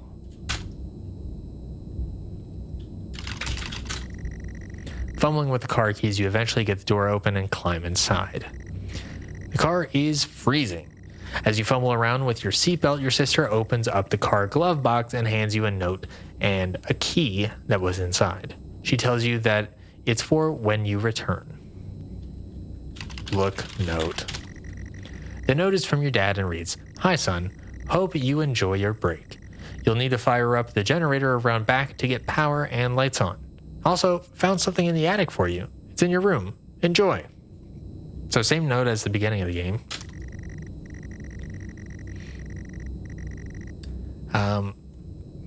Both you and Jen have your seatbelts on and are ready to go. It's time to go. Talk Jen. She stares. Really? Move. Jen? I'm about to whoop your ass right now. Jen, I'm pulling this car over and we haven't even moved yet. Because you need to take over control of this situation. Remove keys. Exit car. Jennifer is getting impatient. If you value your life, you'd better get her home first. The problem is I do value my life. And I value her life. That's why I'm trying to delay this as much as possible. Okay, drive, I guess. Car doesn't move. Oh, yeah. It's like you've never driven before. Hey, you know, snarky little turn key. You try to turn the ignition with sheer willpower, despite holding keys in your hand. I could have sworn I used key. Maybe I used key to get in, and then I use key. It takes a number of attempts, but you eventually slot the key into the ignition. Turn key. You turn the key in the ignition, and the car roars to life. Turn on heat.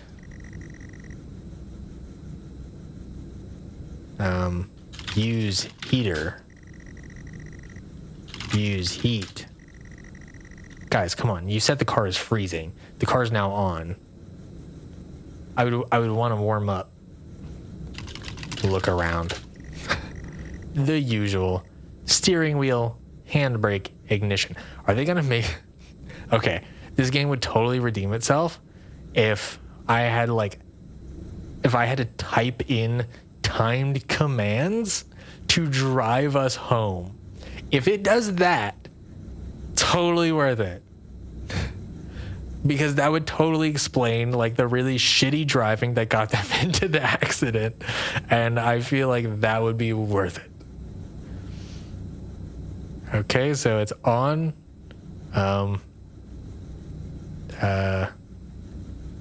Shift into reverse. Use gear.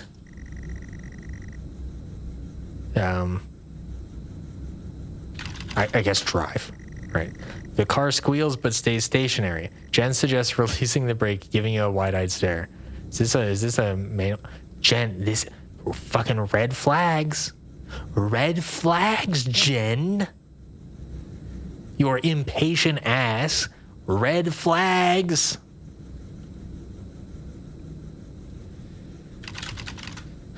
Release brake. You very hesitantly release the handbrake. Okay. Shift into reverse. Because I don't want to drive into the house. I would like to not drive into the house.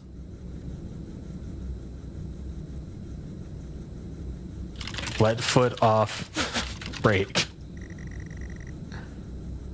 Look around.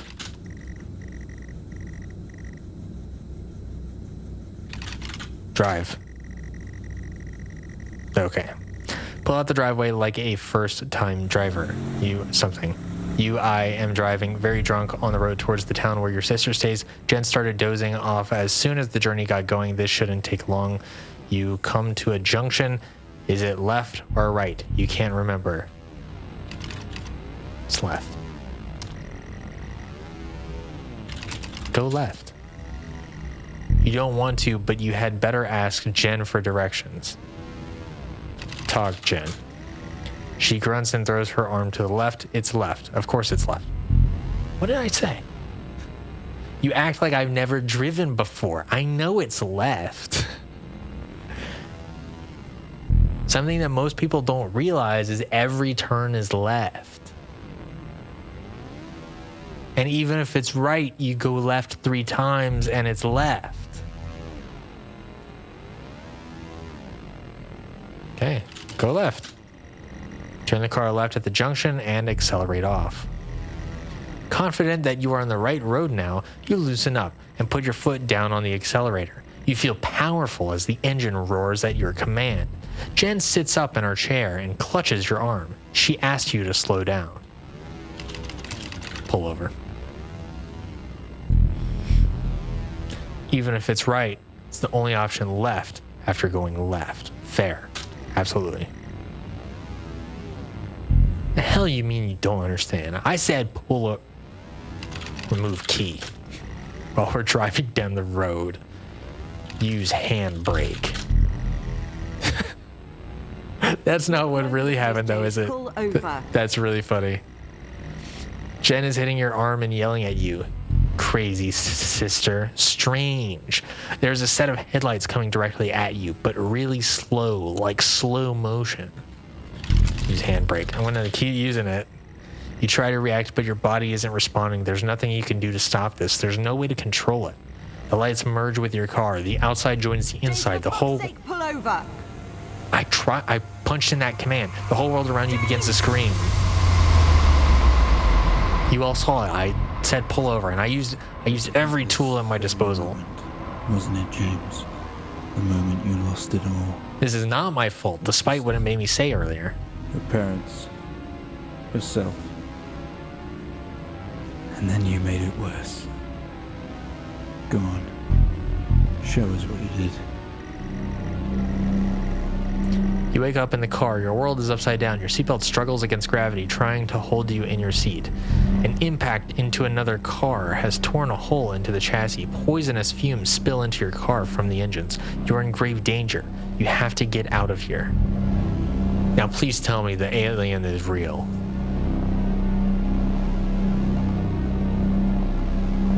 Because if he got into a dumbass car crash because he drove drunk, and then the aliens were real,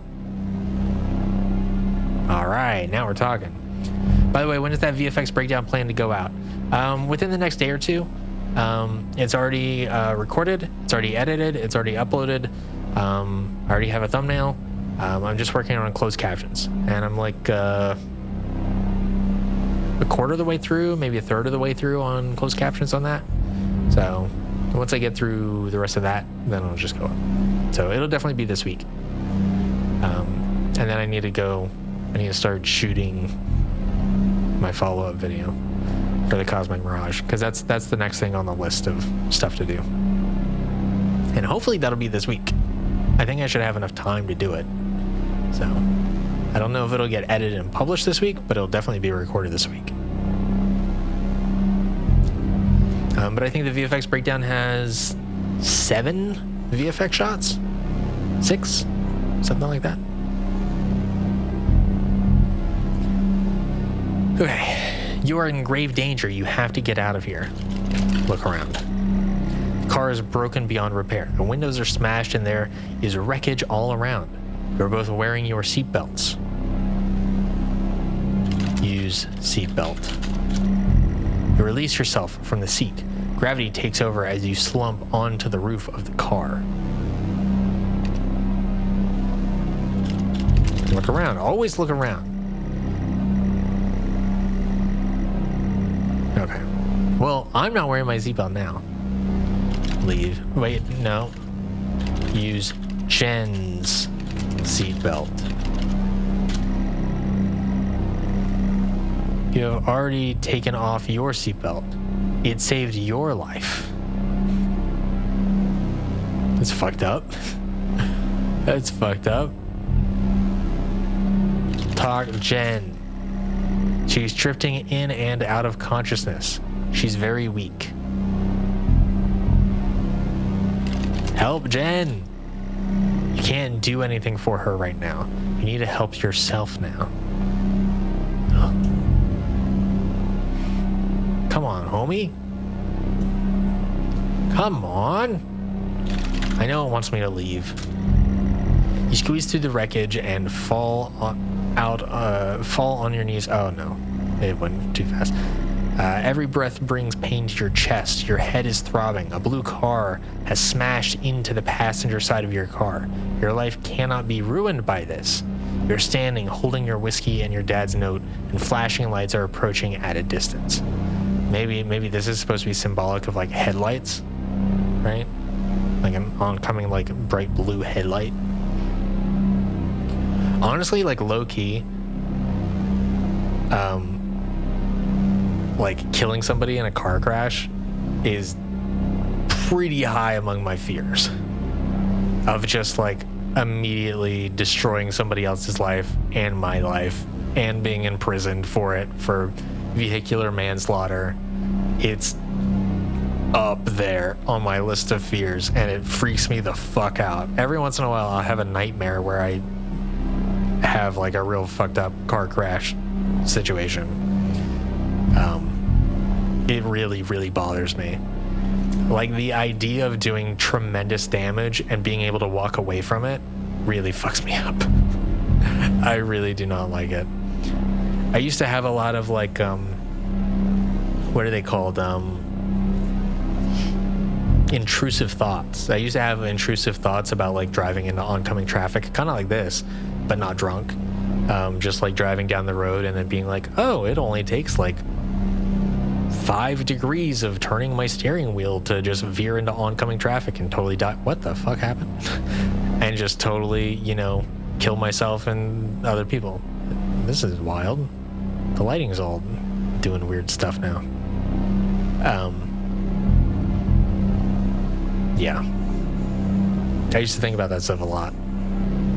Not as much anymore, but still the car crash thing sticks in my head a whole lot.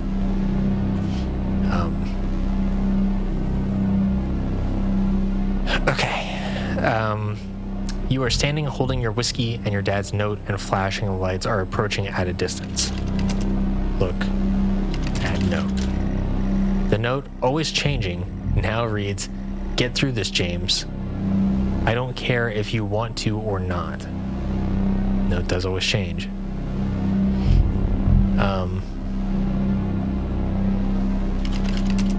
Throw whiskey.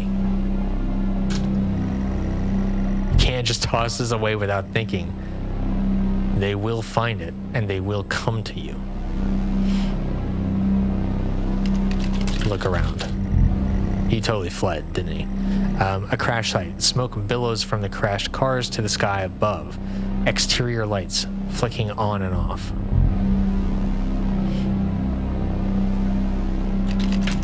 I still want to talk to Jen. Help Jen. You selfish bastard. Help Jen.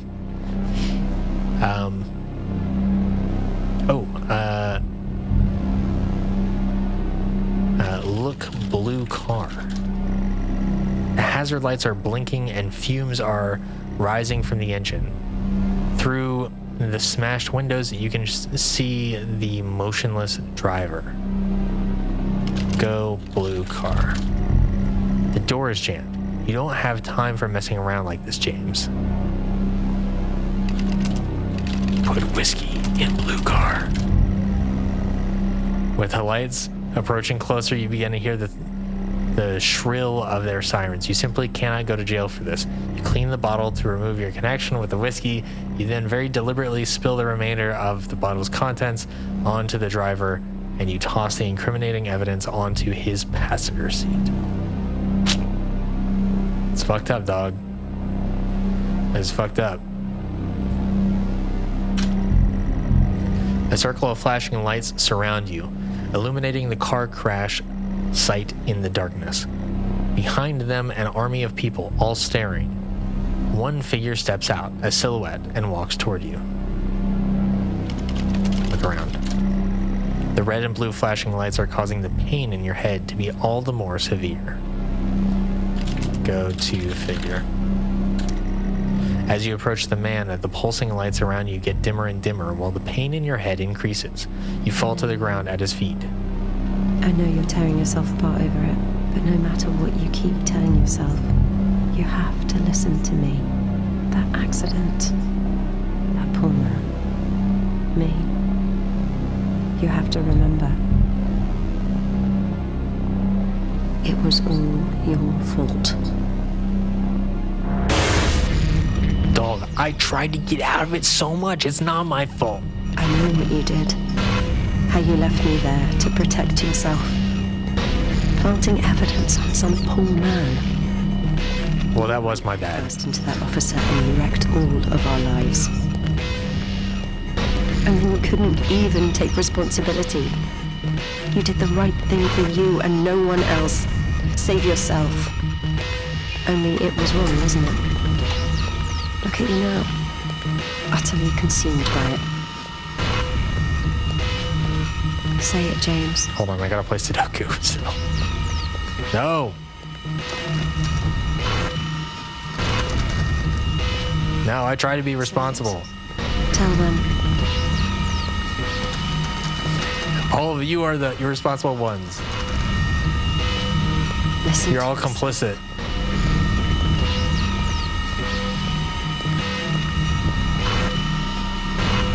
It has to end, James.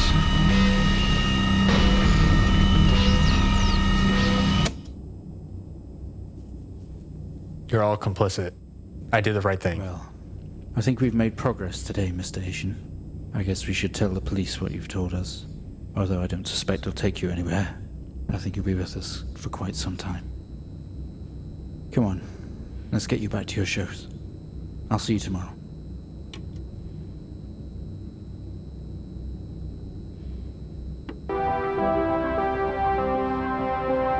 I do wish the aliens were real.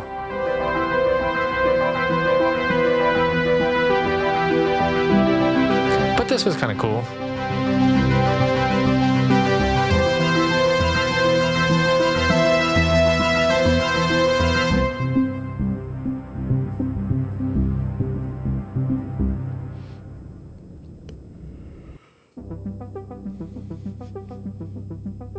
Yeah, all right.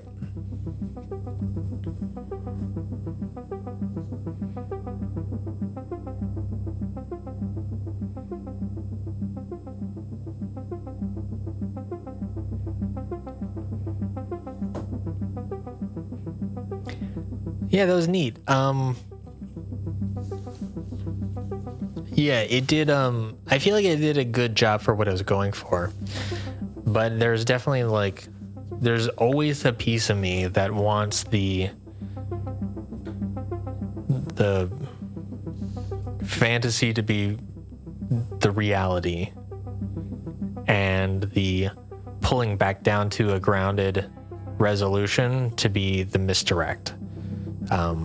Which Alan Wake is really good at, like Twilight Zone is pretty good at, stuff like that.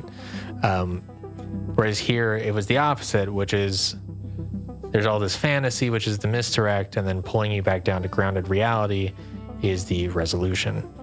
Although I do kind of like that even in the pulled back down to grounded reality, there is still, it's still intrinsically entwined with the fantasy because this character is not yet fully willing to admit the reality of the situation or come to terms with it. So I do like that it's not exactly like a binary one or the other, but it's like part of me goes, oh damn, a text adventure game that like controls things in real life. That's a cool idea. I want that to be the real reality of this space. I want that to be a thing that exists for real and is not a person trying to cope with something else. I don't want it to be a metaphor. I want it to be a thing. I want it to be a thing that's like real and tangible and is happening. And maybe there could be so many interesting like metaphysical explanations for why something would be like that, which is to me more interesting than an internal metaphor,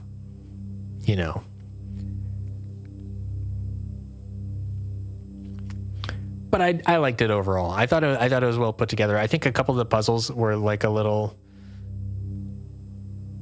some were obtuse and some could have been like a little bit more helpful. Right? So like episode 2, I believe it was,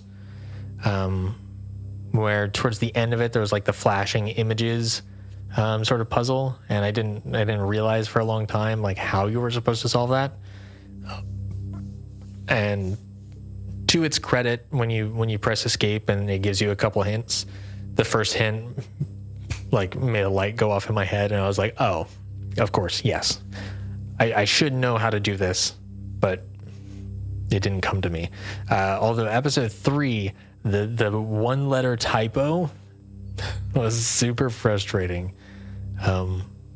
I kind of wish there was maybe something in there where if you're stuck on something long enough, there's something to prod you along a little bit more.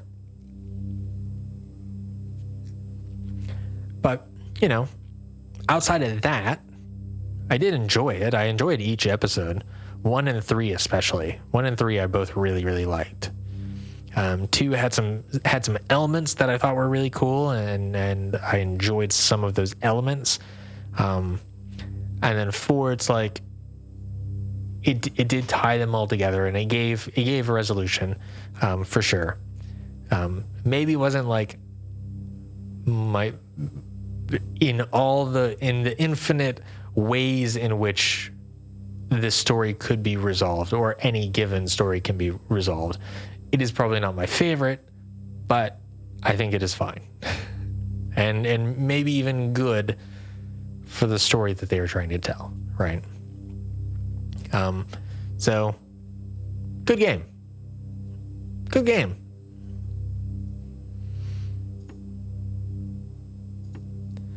And you know what? A lot of text adventure. A lot of text adventure, and I have nothing but love and respect for text adventures. So I think that's cool. And so that's Stories Untold.